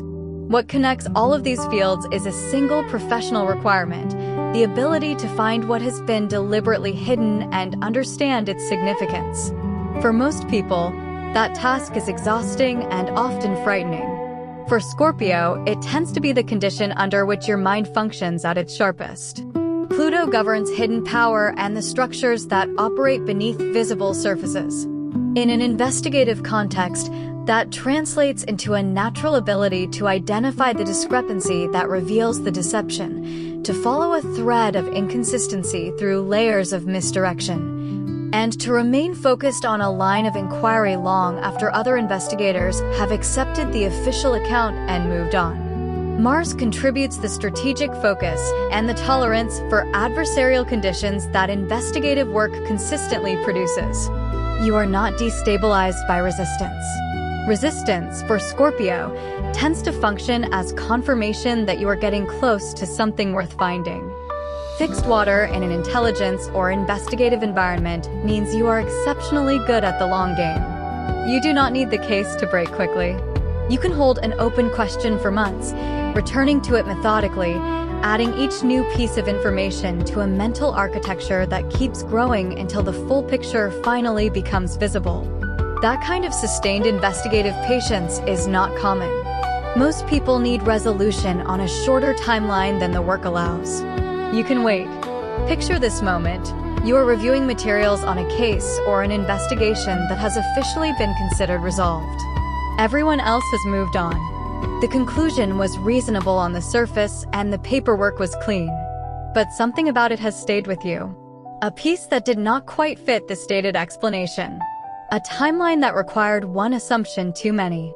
So you go back, quietly on your own time, without making it a declaration. And you find it, not buried dramatically, sitting in plain sight in a document that everyone else read and moved past. The thing that changes everything. You bring it forward with the evidence laid out methodically, without drama, and the case reopens. That is Scorpio's investigative instinct in its most essential form. You did not manufacture the inconsistency. You simply refused to stop seeing it. Over a long career in investigative and security fields, what Scorpio develops is a professional reputation for finding the thing that should not be findable.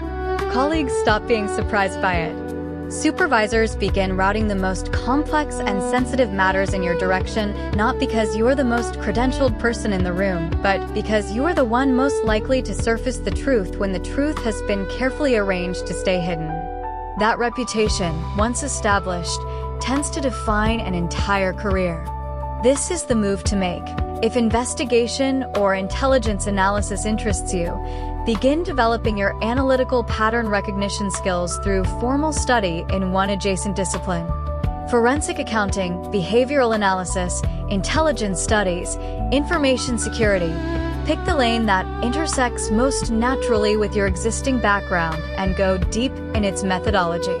Then find one professional organization in that field and attend their meetings or read their publications consistently. Understanding how practitioners in your target field actually think is the most direct preparation you can do before entering it formally. The third path worth naming is research, surgery, and the high-stakes technical specializations where the margin for error is genuinely small and the depth of required expertise is genuinely large.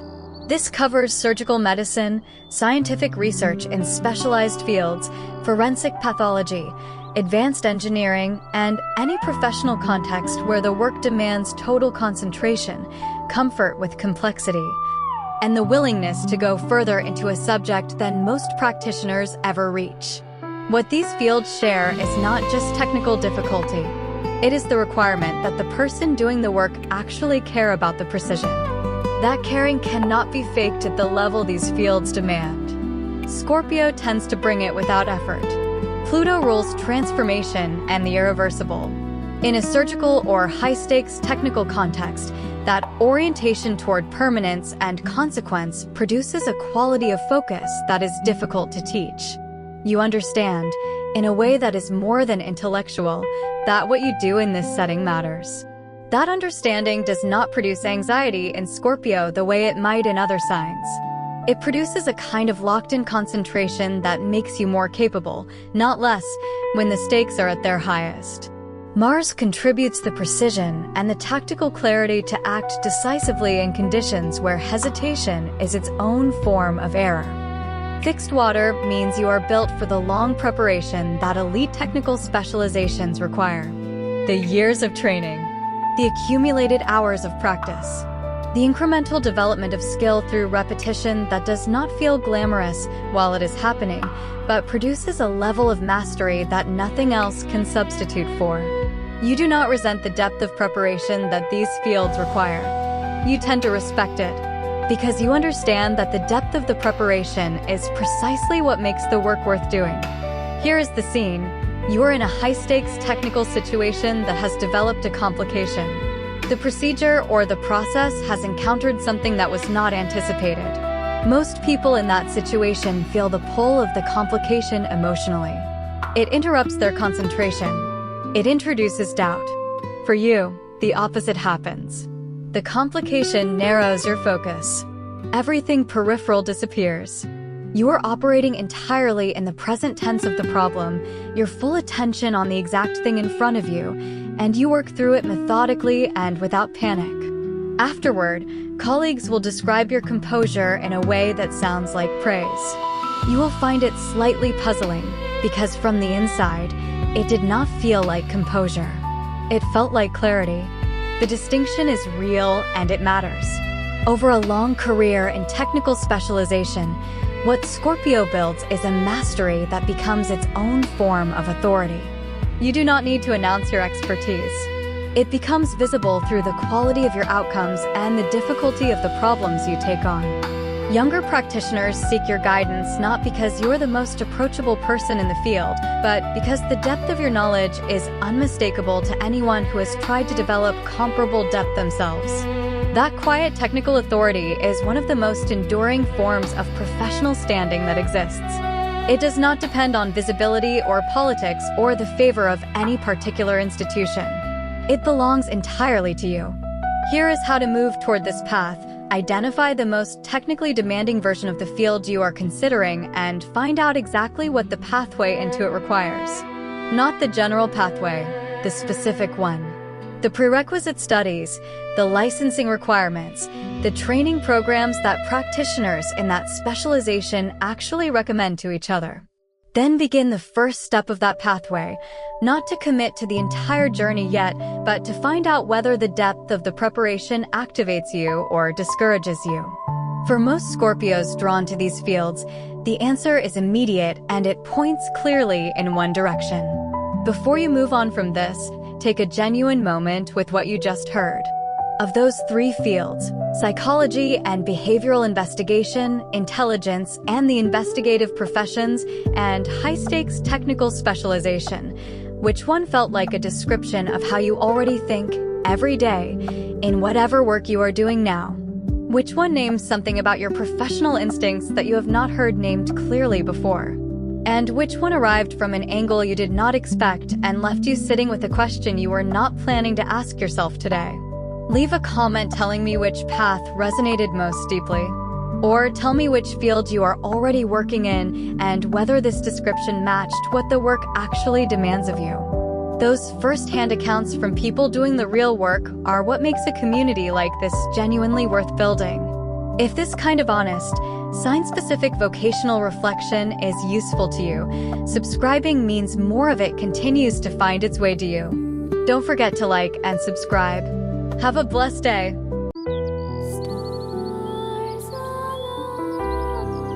My dear Sagittarius, some work lights you up from the inside, and some work quietly builds walls around a mind that was never meant to be contained.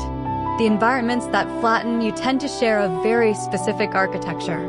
Small rooms, repetitive tasks, policies that exist because they have always existed, horizons that never change.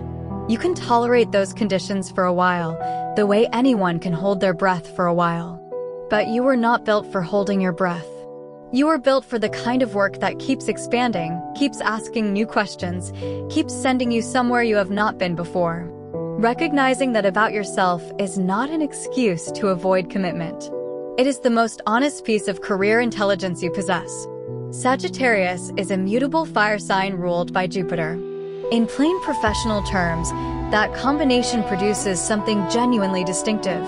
Jupiter governs expansion, wisdom, higher learning, philosophy, and the drive to understand the world at its broadest scale.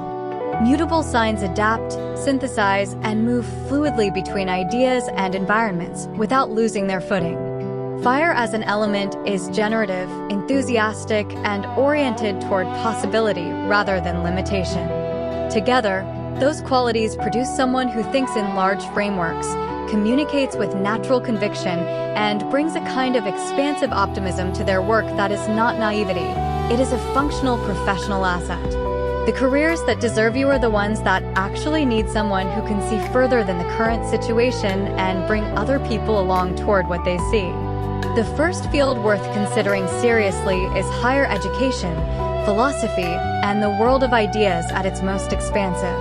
This covers university teaching and research, academic leadership, philosophy and ethics in applied contexts, and the broader intellectual professions where the primary task is developing, testing, and transmitting frameworks for understanding the world.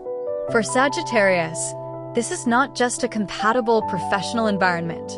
It is one of the few environments that is actually built around the questions you have been asking your entire life and treats those questions as productive rather than disruptive. Jupiter rules higher learning in the most foundational sense, not the acquisition of information, the pursuit of wisdom. The difference is significant. Information answers the question of what. Wisdom answers the question of why, and beyond that, what it means. Sagittarius tends to operate naturally at the second level. You are less interested in collecting facts than in understanding the pattern the facts are pointing toward. Academic and philosophical environments are structured around exactly that kind of inquiry. Mutable fire in a teaching context means you bring enthusiasm to ideas that is genuinely contagious. You do not recite material. You make a case for why the material matters, and that distinction changes everything about how an audience receives it. Here is the scene. You are teaching or presenting on a subject that most people in the room have already decided is abstract and therefore not relevant to their actual lives. You can feel the polite distance in the room, the folded arms. The laptop's open to something else, and you do something that no curriculum guide prescribes. You stop. You tell a story about how this idea showed up in a real situation with real consequences for real people. Not a case study from a textbook, something that actually happened, that you actually know about, that connects the abstraction to something the people in that room have felt. The laptop's close. The arms unfold. And for the next 20 minutes, the room is genuinely alive with something that was not there before. That is Sagittarius teaching. It does not just inform, it converts. Long-term, what Sagittarius tends to build in academic and intellectual fields is a body of thought that crosses traditional disciplinary lines. Where specialists go deep in one lane, you develop the ability to draw connections between lanes that specialists cannot see from inside their own. Over years, that cross-disciplinary perspective becomes its own form of expertise. You become the thinker or the teacher that other thinkers and teachers bring in when the problem is too large or too complex for any single framework to contain. That kind of broad intellectual authority is rare and takes decades to develop properly. Sagittarius is one of the few signs with both the appetite and the staying power to develop it. Here is where to start. If higher education or applied philosophy draws you and you are not yet formally in that world, identify one intellectual question that genuinely obsesses you and spend 6 months going as deep into it as you can. Read everything foundational. Find the scholars who disagree with each other and understand why. Then write down your own position in plain language. That document, however rough, is the beginning of a scholarly voice.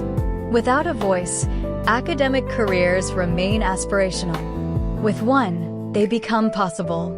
The second career path that tends to suit Sagittarius at a deep level is international work, cross-cultural professions, and the fields that operate across borders, languages, and worldviews.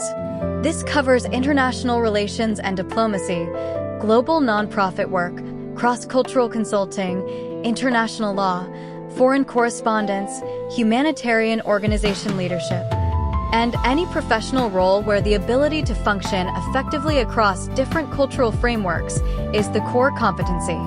What makes this a natural fit for Sagittarius is not just a love of travel, though that is often present. It is the genuine intellectual curiosity about how different human societies have organized themselves, what they value, and what can be learned from the comparison. Jupiter has a long and well-established association with foreign cultures, long-distance travel, and the expansion of perspective that comes from genuine encounter with the unfamiliar. In a professional context, that Jupiterian quality gives Sagittarius a natural comfort with difference. You do not find cultural unfamiliarity threatening. You find it interesting. That orientation, the movement toward the unfamiliar rather than away from it, is the foundational disposition that every effective cross-cultural professional needs.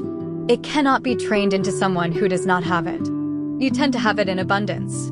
Mutable fire means you adapt quickly to new environments without losing your own orientation. You can be fully present in a context that is very different from the one you came from, genuinely engaged with its logic on its own terms, while still maintaining the perspective that allows you to translate between that context and others.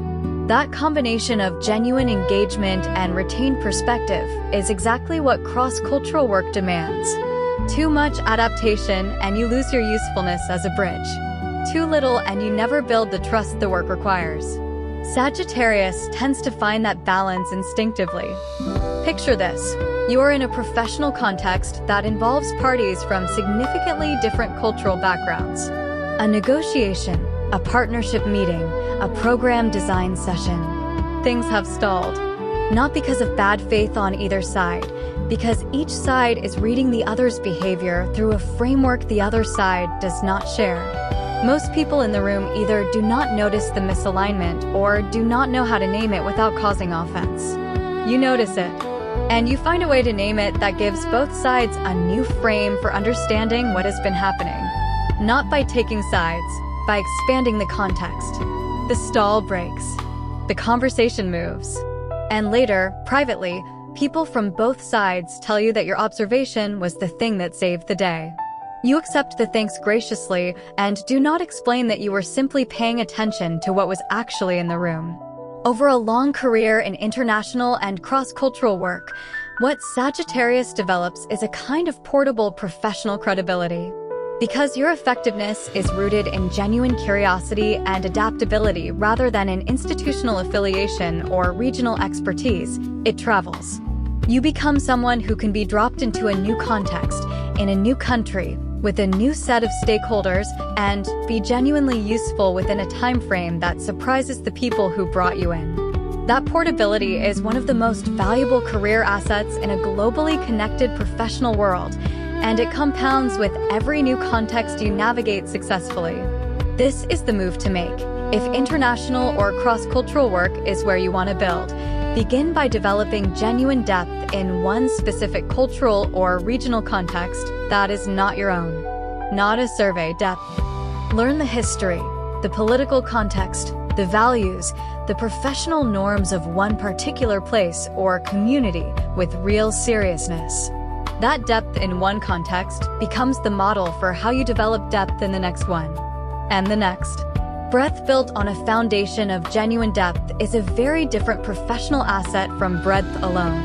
The third path worth naming for Sagittarius is the law, specifically the areas of law that deal with large questions of principle, constitutional law, human rights law, international law, and the advocacy and public interest legal work that engages with the systems that govern how societies are organized and how justice is defined and administered. This may be the most surprising of the three paths for some Sagittarians, because law has a reputation for procedural precision that seems to conflict with your broader, more philosophical orientation. But Sagittarius is not drawn to law for the procedure. Sagittarius is drawn to law for the argument.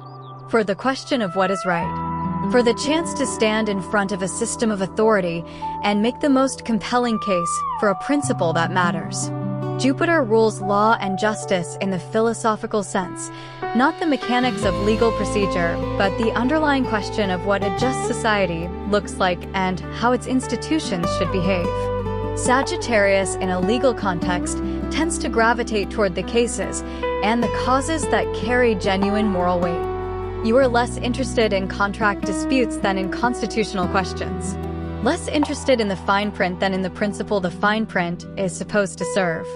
That orientation can make you impatient with the procedural dimensions of legal practice, and that impatience is worth managing honestly. The signs who do best in principled legal careers are the ones who develop enough procedural discipline to give their philosophical instincts a vehicle that actually works in court. Mutable fire in a legal advocacy context produces a natural persuader. You construct arguments the way you tell stories, with momentum, with conviction, and with an eye on the larger point the argument is building toward. You do not get lost in the weeds of an argument. You keep the horizon visible for yourself and for whoever is listening. In appellate work, in rights-based advocacy, in the legal dimensions of policy development, that quality of principled, expansive argumentation is precisely what the work requires. Here is the scene.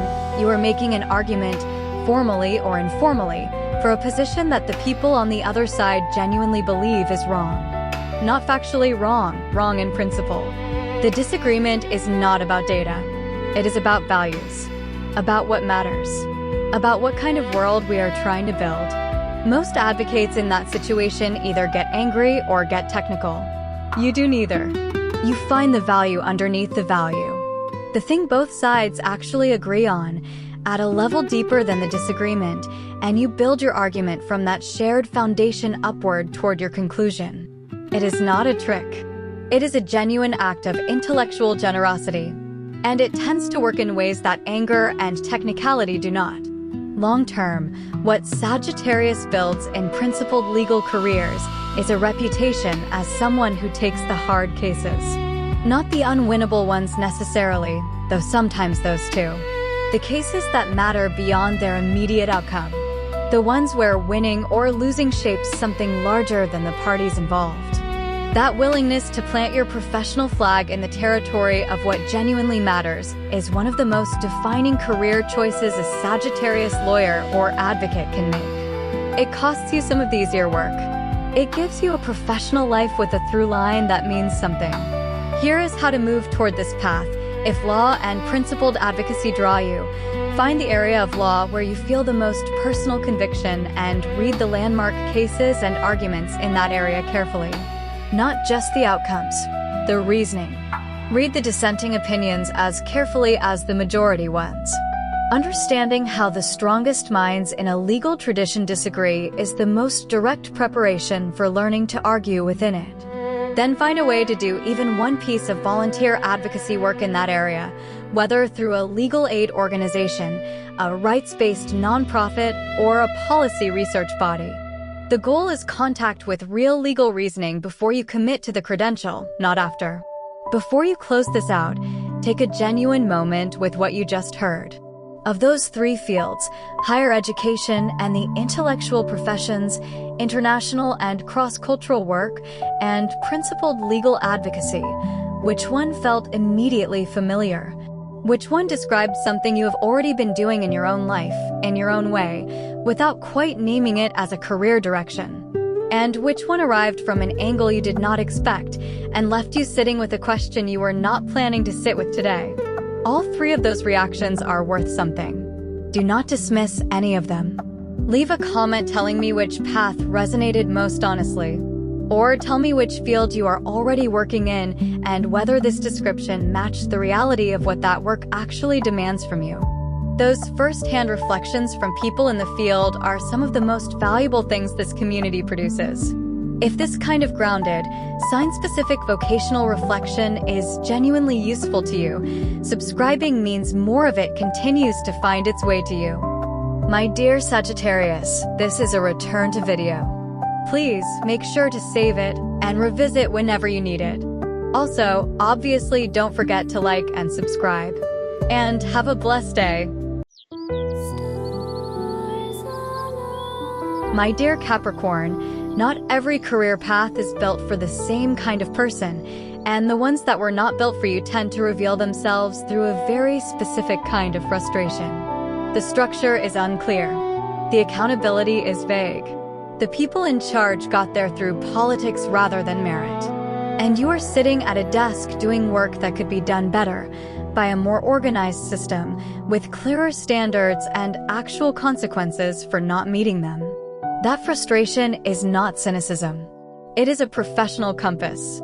It is telling you that your particular combination of discipline, long-range thinking, and genuine respect for earned authority belongs somewhere that deserves it. Finding that place is not luck. It is pattern recognition. And it starts with being honest about what you actually need from a working environment.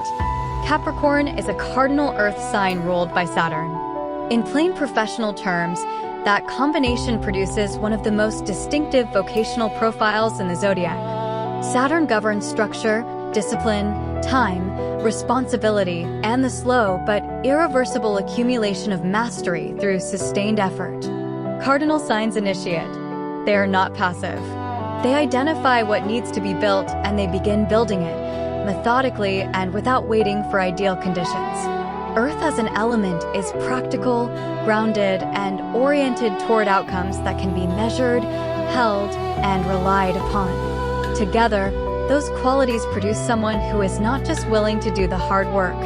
You are genuinely suspicious of paths that do not require it. If something came too easily, you are probably still checking whether it is actually solid. That instinct has served you well more times than you have acknowledged out loud. The first field worth considering seriously is corporate and institutional leadership, executive management, and the senior operational roles where the primary task is building organizations that function at a high level over the long term. This covers chief operating roles, general management, institutional administration, and the leadership positions in finance, government, and large-scale organizations where strategic planning and operational discipline are the core requirements. For Capricorn, this is not just a compatible environment. It is the professional context that was essentially designed around the way your mind naturally works.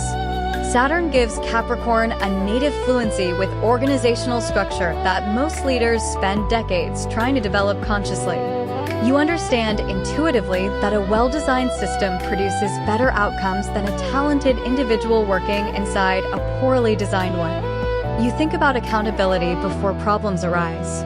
You build reporting structures, standards, and review processes not because you enjoy bureaucracy.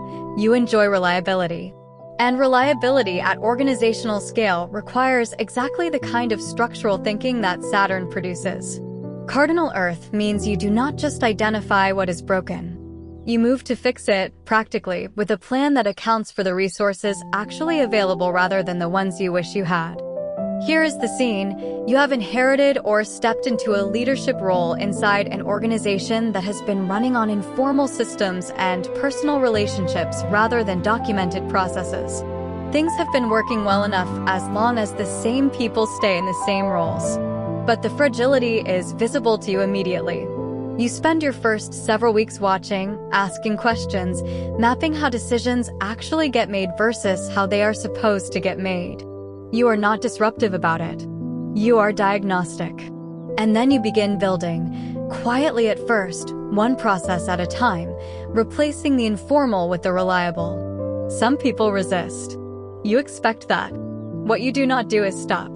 By the time the organization looks back on that period, the improvements are so embedded in how things work that most people have forgotten the environment that existed before you arrived.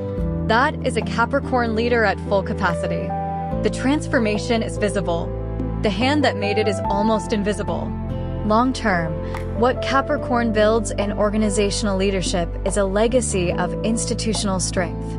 Where charismatic leaders build movements that depend on their continued presence, Capricorn builds structures that outlast the person who designed them. Your greatest professional contribution is rarely the decision you made in year 1. It is the organization you left behind in year 20 that is still performing at a high standard because the foundations were laid with that kind of care. That is a rarer form of leadership greatness than most people recognize, and it is entirely yours. Here is where to start. If organizational leadership is the direction you are building toward and you are not yet in a senior role, find one operational problem in your current environment that has no owner and make it yours. Not dramatically, practically. Identify the gap, design the fix, implement it with whatever authority you currently have, and document the result. Do that 3 times and you will have demonstrated more leadership capacity than 100 conversations about your ambitions ever could. Capricorn rises through evidence, not declaration. Start leaving evidence. The second path that tends to align deeply with Capricorn's vocational psychology is finance, accounting, and the professional management of capital and institutional resources. This covers investment management, corporate finance, public accounting, financial analysis, actuarial science, and the strategic financial advisory roles inside organizations of every kind. What makes this a natural fit goes well beyond the surface assumption that Capricorn is good with numbers. You are not just good with numbers. You are good with the relationship between numbers and time. You understand that financial decisions made today have consequences that compound over years, and you take that compounding seriously in a way that most people, including many finance professionals, do not. Saturn rules time and the long-term consequences of decisions made in the present. In a financial context, that quality produces a practitioner who is genuinely oriented toward durability rather than just performance. You are not chasing the best return this quarter. You are building the portfolio, the balance sheet, or the financial structure that will still be sound in a decade. That orientation is precisely what institutional investors, long-term financial planners, and the organizations that need their financial foundations to hold under pressure are looking for. Cardinal Earth means you act on that long-term orientation rather than simply holding it as a preference. You build toward it, one sound decision at a time. Picture this moment. A financial situation has developed that is creating pressure to make a fast decision. There is a compelling short-term argument for a move that structurally, creates a longer-term vulnerability. The people around you are focused on solving the immediate problem. You are focused on what solving it this way will cost 18 months from now. So you slow the conversation down, not by obstructing it, by asking the questions that make the longer timeline visible to everyone in the room. You do not win every one of those conversations, but the ones you win tend to matter more than the ones you lose. Over time, the people around you begin to understand that when you slow down a fast-moving financial decision, there is almost always a reason worth hearing. That credibility is not given. It is earned, one careful intervention at a time. Over a long career in finance, what Capricorn develops is a professional reputation for being the person whose judgment holds up under review. Not the most exciting analyst in the room, the most reliable one. The one whose projections prove out, whose risk assessments prove accurate, whose recommendations age well rather than looking sharp in the moment and embarrassing in retrospect. That quality of durable professional judgment is what the most consequential financial roles are actually built around. It takes time to build. Capricorn is constitutionally prepared to take the time. This is the move to make. If finance is the direction you are building toward, go deep on the history of financial crises and institutional failures in your area of interest. Not to become pessimistic, to understand the structural conditions that produce failure so that you can recognize them early and build around them. The practitioners who navigate long careers in finance without catastrophic errors are almost always the ones who took the history seriously. Find the most instructive historical case studies in your specific lane and study them until you understand not just what happened, but why the people involved did not see it coming. That study is the most honest preparation for a career built on lasting financial judgment. The third career path worth naming for Capricorn is government, public administration, and the policy professions. This covers elected and appointed government service, civil service leadership, public policy analysis and development, regulatory administration, and the institutional roles within government bodies and public agencies where the task is building and maintaining the systems by which societies govern themselves. For some Capricorns, this is the most obvious fit imaginable. For others, it arrives as a surprise. Either way, it belongs on this list because the core requirement of effective public administration is precisely the quality Capricorn brings most naturally, the willingness to build something that works for the long term, regardless of whether you personally receive the credit. Saturn is the planet most closely associated with government, law, institutional authority, and civic structure in traditional astrological frameworks. That association is not accidental.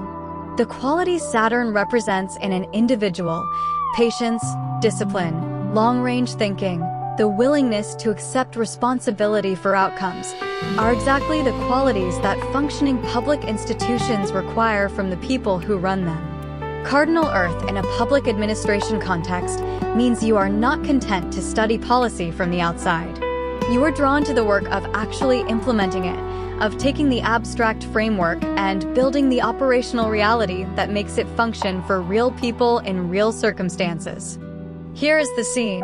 A policy has been approved and passed down for implementation. It was designed at a level of abstraction that left significant operational gaps. The people responsible for implementing it are frustrated. The timeline is unrealistic. The resources allocated do not match the scope of the task. And the stakeholders who will be affected are beginning to hear conflicting information about what is actually going to happen. Most administrators in that situation manage upward, downward, and sideways simultaneously and hope the gaps close themselves.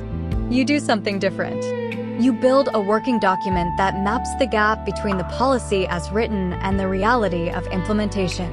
You identify the 3 decisions that need to be made before anything else can move forward.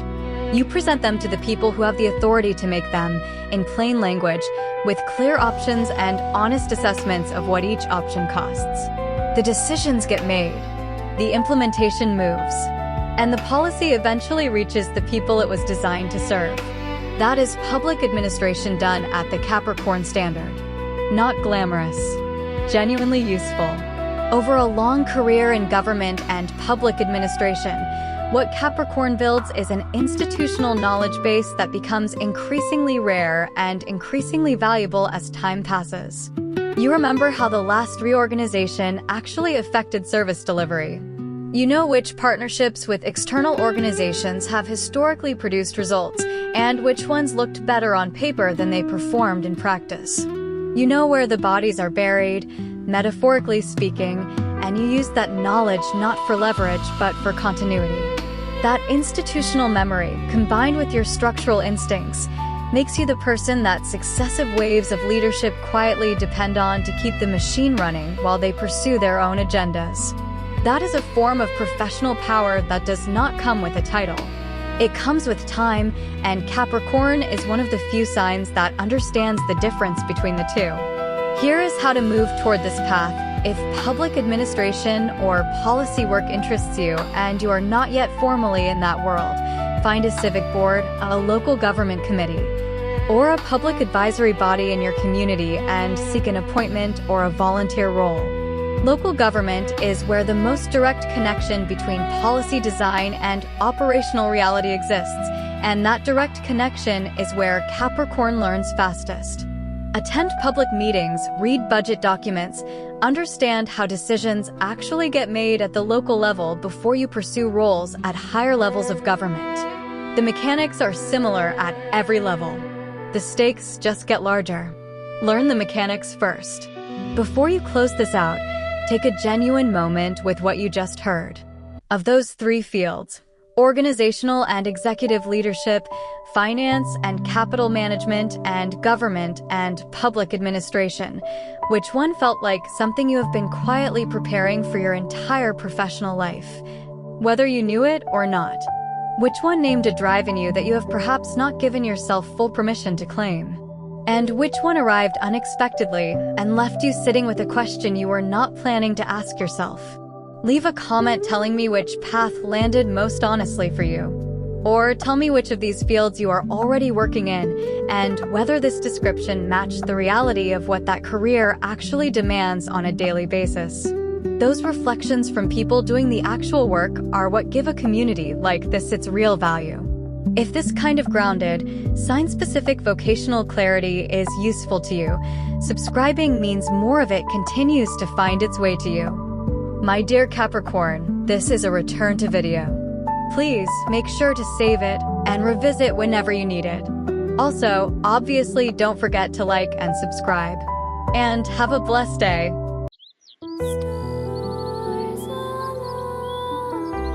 My dear Aquarius, not every career path is built for the same kind of person, and the ones that were not built for you tend to announce that fact in a very specific way.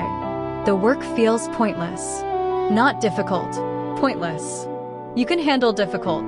What you cannot handle, at least not for long, is doing something that does not matter to anyone beyond the immediate transaction.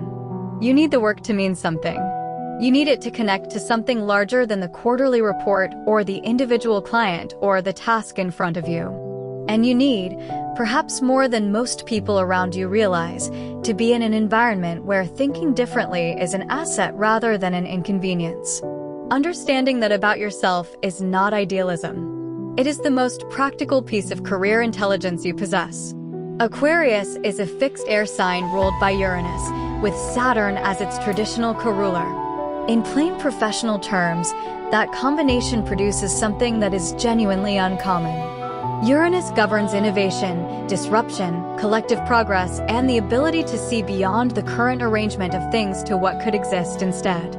Saturn contributes discipline, structure, and the capacity to actually build what the visionary mind conceives. Fixed air means you hold your intellectual convictions with real tenacity. You do not abandon an idea because it makes people uncomfortable or because it has not been tried before. In fact, the fact that it has not been tried before is often what makes it interesting to you. The careers that deserve that quality of mind are the ones that actually need someone willing to think about the problem differently than everyone else has thought about it so far. The first field worth considering seriously is scientific research, innovation, and the applied sciences. This covers research roles in fields ranging from physics and engineering to social science and public health, any professional context where the primary task is advancing the boundaries of what is known or building something that has not existed before. For Aquarius, this is not just a compatible environment. It is one of the only environments that formally rewards the thing you do most naturally, which is questioning the assumption everyone else has stopped questioning. Uranus governs the breakthrough, not incremental improvement, the conceptual leap that reorganizes how a field understands itself. In a research context, that orientation produces a practitioner who is genuinely oriented toward the unsolved problem rather than the already validated one. You are not drawn to confirming what is already known. You are drawn to the edge of what is known and the territory beyond it. That is not a comfortable place for most researchers to spend their time. For Aquarius, the discomfort of that edge is precisely what makes the work feel alive. Fixed air means you are persistent enough to stay at that edge through the long periods of uncertainty that serious research requires. The breakthrough does not arrive on schedule. Aquarius can wait for it without losing faith that it is coming. Here is the scene. You're in a research meeting where a long-standing assumption about a problem is being used as the foundation for a new approach. Everyone in the room has accepted the assumption. It has been in the literature for years. It has the weight of consensus behind it. And something in you has been quietly bothered by it for months. Not because you have a better answer yet, because the assumption has never been directly tested in the way it would need to be tested to actually hold up. So you say so. Calmly, specifically, with the evidence that supports your doubt laid out clearly. The room goes quiet in the particular way rooms go quiet when something true has been said that no one was prepared to hear. The assumption goes back on the table. The research design changes. And 6 months later, when the data comes back, the assumption proves to be incomplete in exactly the way you suspected. You do not say you told them so. You are already thinking about the next question. Long-term, what Aquarius builds in scientific and research careers is a reputation for the productive question. Not just the answer, the question that opens up an entire new line of inquiry that other researchers spend years following. That kind of generative intellectual contribution is rarer than it sounds, and it tends to define careers in research more lastingly than any individual finding. You become known not just for what you discovered, but for the way you think about what is still unknown. That reputation, once established, draws collaborators and funding and opportunities toward you in ways that are difficult to manufacture through any other means. Here is where to start. Identify one assumption in your field of interest that is treated as settled, but has not been recently interrogated, and spend 3 months building the strongest possible case against it. Not to be contrarian, to find out whether the assumption is actually as solid as its acceptance suggests. Write down what you find. If the exercise lights you up, you already know something important about where your professional mind belongs. If it frustrates you, that is also useful information. Either outcome is honest, and honest information is the only kind worth having. The second career path that tends to suit Aquarius at a deep level is social advocacy, nonprofit leadership, and the broader world of civic and humanitarian work. This covers nonprofit executive leadership, policy advocacy, community organizing, human rights work, social enterprise, and the professional roles within civil society organizations that exist to change the conditions under which people live. For Aquarius, this field is not a fallback for people who could not make it in the private sector. It is the arena where your particular combination of visionary thinking and genuine concern for collective well-being produces work that actually matters at the scale you care about. Uranus has a deep and well-established association with humanitarianism, collective progress, and the drive to reform systems that are producing unjust or inefficient outcomes. In a social advocacy context, that quality gives Aquarius a natural orientation toward the systemic rather than the symptomatic. You are not interested in addressing the individual instance of a problem while the structure that produces it remains intact. You want to change the structure. That orientation is what separates effective advocates and social sector leaders from well-meaning ones, and it is the orientation that the most consequential social change work requires. Fixed air in an advocacy or nonprofit leadership context means you hold the vision through the long periods when the work is grinding and the progress is invisible. Social change does not happen on a timeline that rewards impatience. The organizations and movements that produce lasting change are led by people who can sustain a clear sense of where they are going across years of incremental, frustrating, occasionally discouraging forward motion. Saturn, your traditional co-ruler, contributes the organizational discipline to build structures that can sustain that kind of long campaign. Uranus provides the vision that makes the campaign worth sustaining. Together, they produce a social sector leader who is both idealistic and operational, a combination that is far rarer than either quality alone. Picture this moment. Your organization is in a room with a funder, a government official, or a coalition partner who is sympathetic to the cause, but resistant to the specific approach you are proposing. They want a safer, more incremental version of the change you are pushing for. Most advocates in that situation either capitulate to keep the relationship or dig in and lose the room. You do neither. You find the shared value underneath the disagreement, the thing both parties genuinely want to be true about the world, and you rebuild the conversation from that foundation. You show, specifically and practically, how the bolder approach actually serves the shared value better than the cautious one. By the end of the meeting, the position has moved. Not because you were more persistent, because you were more clear. That kind of principled strategic clarity is what Aquarius brings to advocacy that most of the field has to work very hard to develop. Over a long career in social sector leadership, what Aquarius develops is the ability to see which fights are worth having and which ones are theater. Early in your career, the injustice of every solvable problem demands your attention simultaneously. Over time, you develop the strategic discernment to identify the leverage points, the specific changes that, if made, produce cascading improvements in conditions you care about.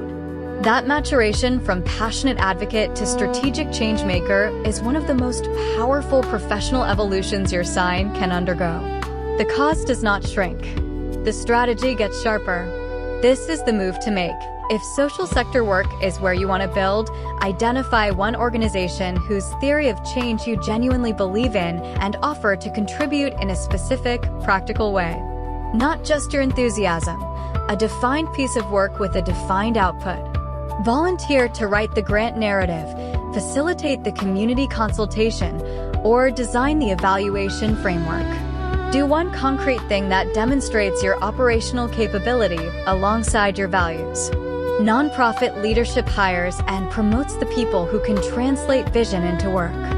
Show that you are one of those people before anyone asks you to prove it. The third career path worth naming for Aquarius is urban planning, systems design, and the professional disciplines concerned with designing the environments and infrastructures within which people live and work. This covers urban and regional planning, architectural and infrastructural design, public health systems, organizational design, transportation planning, and the policy and technical roles focused on how large-scale systems are built, organized, and reformed. What connects all of these fields is a single intellectual requirement: the ability to think about the whole system while making decisions about a specific part of it. That is an Aquarian cognitive specialty, and most people in these fields do not arrive with it naturally developed. You tend to arrive with a version of it already running. Uranus governs systems thinking at its most expansive.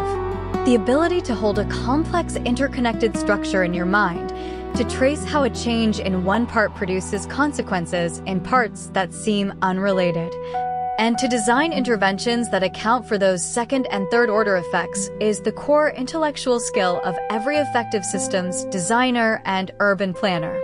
Fixed air means you can sustain that kind of complex mental modeling over the long timelines that infrastructure and planning work requires. A transportation system or a public health infrastructure is not designed and implemented in a quarter. It unfolds over years, across multiple stakeholders, through waves of political and institutional change. The practitioner who can hold the original design intent intact through all of that turbulence, adjusting the path without losing the destination, is the one whose work actually reaches the people it was designed to serve. Here is the scene. A planning or design process has been running for months and has accumulated a set of competing stakeholder interests that are now pulling the design in directions that will compromise its core function. The political pressure to accommodate each interest is real. The people applying that pressure have legitimate standing in the process. And the design, if it absorbs every accommodation, will no longer do what it was designed to do. You are in the room where this is becoming visible. You build a document, clearly and without accusation, that maps what the design was intended to accomplish, what each proposed accommodation costs in terms of that function, and what the minimum viable design integrity looks like. You present it not as resistance to the stakeholders, but as service to the shared goal they all signed on to at the beginning. Some accommodations survive the analysis. Others do not. The design that emerges is not everything everyone wanted. It is something that will actually work. That distinction is the whole job. Over a long career in systems design and planning, what Aquarius builds is a body of work that reads as coherent across decades. The projects are varied. The contexts are different. But there is a consistent through line in the way you think about the relationship between the designed environment and the people who live inside it. That through line is a form of professional identity that clients and institutions recognize and seek out specifically. You become the practitioner people call when the problem is not just technical but conceptual, when what is needed is someone who can see the whole shape of a challenge before the solution space has been defined. That is a rare and genuinely valuable kind of professional authority, and it takes time and intentional practice to develop fully. Here is how to move toward this path. Pick one system in your immediate environment that is not working as well as it should and map it. Literally. On paper or a whiteboard, draw every component you can identify, every relationship between components, and every point where a change would produce effects elsewhere in the system. Then identify the highest leverage intervention point, the place where a change would produce the most positive downstream effects with the least negative ones. That exercise, done seriously, is the fundamental practice of systems thinking. Do it regularly and you will develop, over time, the analytical fluency that makes systems design and planning careers possible at the highest level. Before you close this out, take a genuine moment with what you just heard. Of those three fields, scientific research and applied innovation, social advocacy and nonprofit leadership, and systems design and urban planning, which one felt like a description of the kind of problem your mind gravitates toward when no one is asking it to do anything in particular? Which one names something about the way you think that you have perhaps not heard named clearly before? And which one arrived from an unexpected direction and left you sitting with a question worth pursuing? Leave a comment telling me which path resonated most honestly. Or tell me which of these fields you are already working in, and whether this description captured what the work actually demands from you day to day. Those first-hand accounts from people in the real work are what makes a community like this genuinely worth building. If this kind of grounded, sign-specific vocational reflection is useful to you, subscribing means more of it continues to find its way to you. My dear Aquarius, this is a return to video. Please make sure to save it and revisit whenever. My dear Pisces, some work lights you up from the inside, and some work quietly dissolves something in you that takes a long time to name and even longer to rebuild. The environments that erode you tend to share a specific quality. They are rigid. They measure everything that can be counted and ignore everything that cannot. They reward the person who follows the process over the person who understands what the process was trying to achieve in the first place. And they treat your particular way of perceiving the world, the way you sense what is underneath a situation before anyone has articulated it, as a liability rather than the professional gift it actually is. Understanding which environments honor that gift rather than suppress it is not a soft consideration. It is the most grounding career decision you can make. Pisces is a mutable water sign ruled by Neptune, with Jupiter as its traditional co-ruler. In plain professional terms, that combination produces something that is genuinely rare and genuinely difficult to replicate. Neptune governs imagination, intuition, compassion, and the dissolution of the boundaries that separate one person's inner world from another's. Jupiter contributes breadth, generosity, and the drive toward meaning rather than mere function. Mutable water means you move with remarkable fluidity through emotional and creative complexity, adapting, absorbing, and responding to what is actually present in a situation rather than what the agenda says should be there. The careers that deserve that quality are the ones that need someone who can feel what is true before the data confirms it, and who can translate that feeling into something that reaches other people in a way that logic alone never quite manages. The first field worth considering seriously is the creative arts, storytelling, and the professional disciplines of artistic expression. This covers fiction and narrative writing, screenwriting, filmmaking, musical composition and performance, visual art, illustration, and the full range of creative careers where the primary task is making something that did not exist before and putting it in front of another human being in a way that moves them. For Pisces, this is not just a natural fit. It is often the field that feels least like work, which is precisely why some Pisces spend years talking themselves out of it. The reasoning goes something like this: if it comes this naturally, it cannot be a real career. That reasoning is wrong, and it is worth examining carefully before it costs you too much time. Neptune governs imagination in its most expansive form, the capacity to inhabit a perspective completely, to feel what a character feels, to hear what a piece of music wants to become, to see the image that belongs inside the frame, is a Neptunian quality that Pisces tends to possess with unusual depth. In a creative career, that quality is not just useful. It is the whole engine. The most technically accomplished artists in any medium will tell you that technique is learnable and imagination is not. You arrived with the imagination. The technique is the work. Mutable modality means you are fluid across forms and genres and media in a way that rigid creative personalities often are not. You can find your way into a new creative language relatively quickly because you are listening for the truth of the thing rather than the rules of the form. Here is the scene. You are working on a creative project, a script, a composition, a series of paintings, and you hit the moment that every creative person dreads. The moment where the thing you are making and the vision you had for it are clearly not the same thing. Most people at that moment either force the original vision onto material that cannot hold it, or they abandon the project entirely. You do neither. You sit with the gap. You let the work tell you what it actually wants to be rather than insisting on what you intended. And what emerges from that surrender is almost always better than what you planned. Not softer, not less rigorous, truer. That capacity to follow the material rather than impose on it is one of the most distinctive and most valuable qualities a working artist can develop. For Pisces, it tends to be the natural mode rather than the hard-won skill. Long-term, what Pisces builds in creative careers is a body of work with a recognizable emotional signature. Not a stylistic signature, though that often develops too, an emotional one. The feeling people get from your work. The specific quality of truth that runs through everything you make, regardless of medium or genre or subject matter.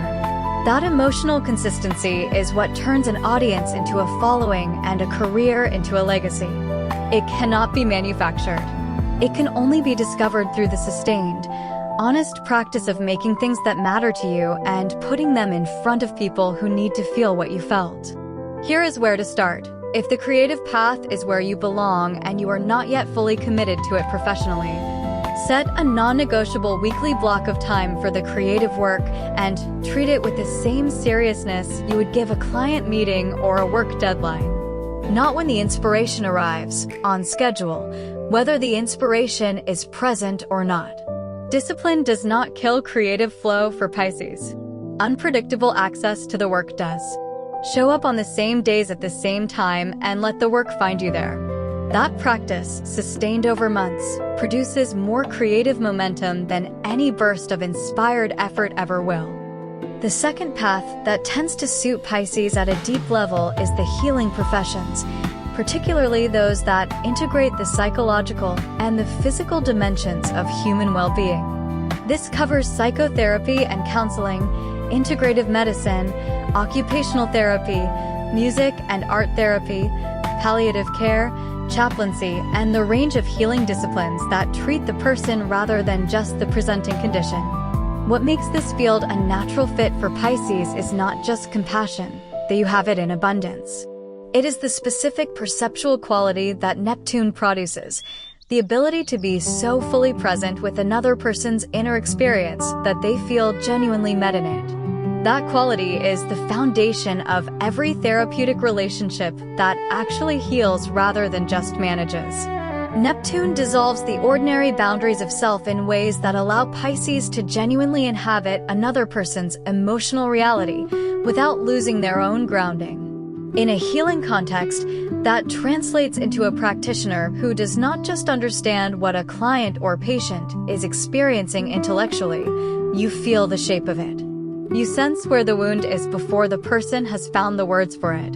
You know which question to ask not because a protocol suggests it, but because something in the room is pointing toward it. That perceptual sensitivity, combined with the mutable water capacity to flow around a person's defenses rather than confronting them directly, produces a healing presence that clients describe as unlike anything they have experienced with other practitioners. Jupiter, the traditional co-ruler of Pisces, governs wisdom and the larger meaning of experience.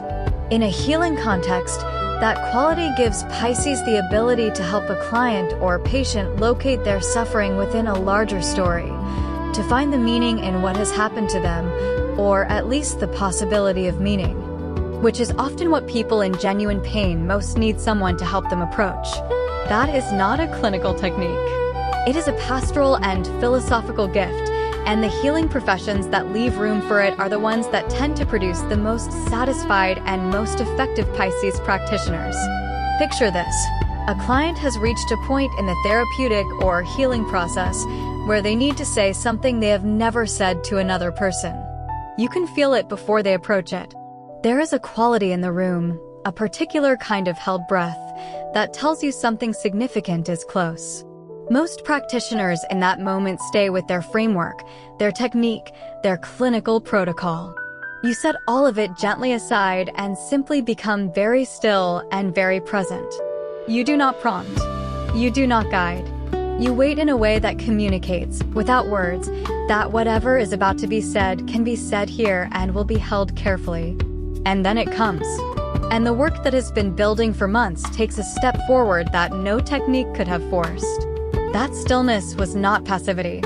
It was a form of profound clinical skill that has no entry in any textbook, but produces outcomes that every good healer recognizes. Over a long career in the healing professions, what Pisces develops is a quality of presence that clients return to across years and even decades. Not because you have all the answers, because being in your care feels fundamentally safe. That quality of therapeutic safety is one of the most durable professional assets a healer can build, and it tends to compound in the most meaningful way possible, through the lives that improve and the people who send others to you because of what you gave them. This is the move to make. If healing work calls to you and you are not yet formally in the field, begin by training in one body-based or expressive therapeutic modality that is accessible without a full clinical credential. A foundational course in art therapy principles, a certification in mindfulness-based approaches, a training in grief support facilitation. The goal is not to practice without appropriate credentials. The goal is to discover, in a real context with real people in genuine need, whether your presence in that role produces the quality of connection that confirms the path. For most Pisces drawn to healing work, that discovery happens quickly and clearly. The third career path worth naming for Pisces is film, theater, and the performing arts in their most collaborative forms, specifically the roles that involve directing, producing, casting, dramaturgy, or the creative leadership functions that shape what an audience ultimately experiences. This is distinct from the solo creative practice described earlier. What this path requires is the ability to hold a creative vision while simultaneously attuning to the people who will bring it to life, drawing the best possible performance and contribution from each collaborator without flattening their individual creative voice in the process. That particular leadership skill is a Neptune specialty. Neptune governs the collective imagination, the shared dream that a room full of people enters together when a story is being told well. In a directing or producing context, that quality gives Pisces the ability to hold the emotional truth of a piece steady across the entire arc of production, from the first read-through to the final cut or the closing night. Where other creative leaders can lose the thread of a work's emotional core in the technical and logistical demands of production, you tend to keep it. You know when a scene has drifted from what it is supposed to feel like, even when it is technically correct. You know which performance is alive and which one is merely accurate. That discernment is the central skill of every great director and every great creative producer. Mutable water in a collaborative creative environment means you are exceptionally good at reading the room, not just the work, but the people making the work. You sense when a performer is blocked and needs a different approach. You know when a creative team needs to play and when they need to be focused. You adapt your leadership style almost unconsciously to what the collaboration requires in this moment, without losing your authority or your vision.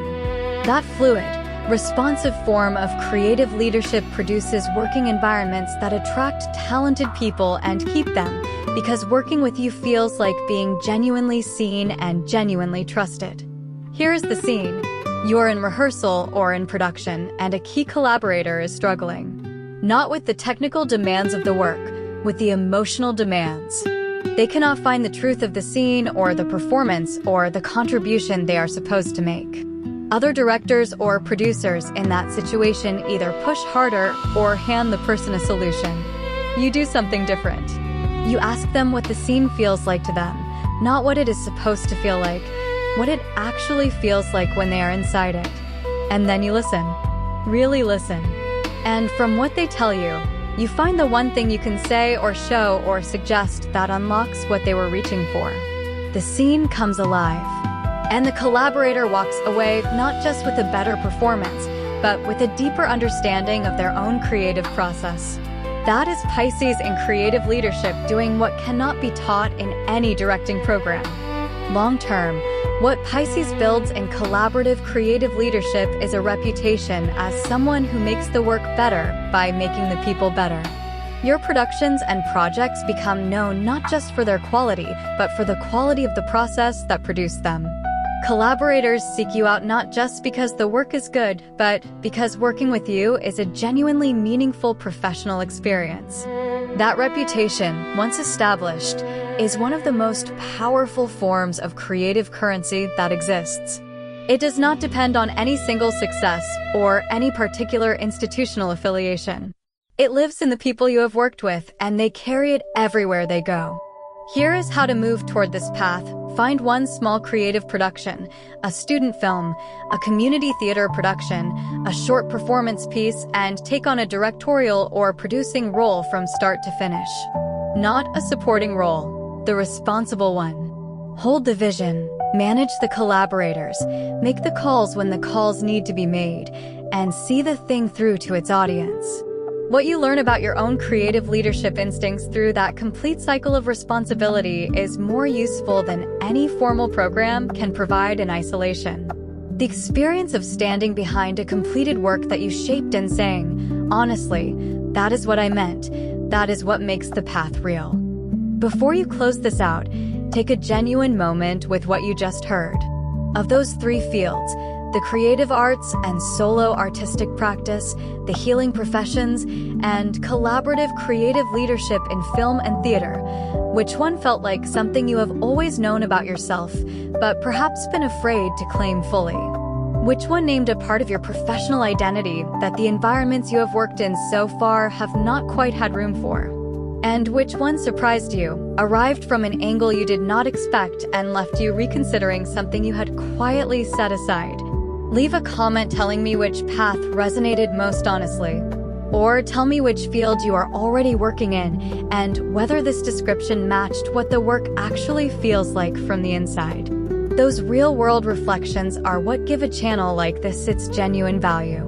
If this kind of grounded, sign-specific vocational reflection is useful to you, subscribing means more of it continues to find its way to you. My dear Pisces, this is a return to video. Please make sure to save it and revisit whenever you need it. Also, obviously don't forget to like and subscribe. And have a blessed day.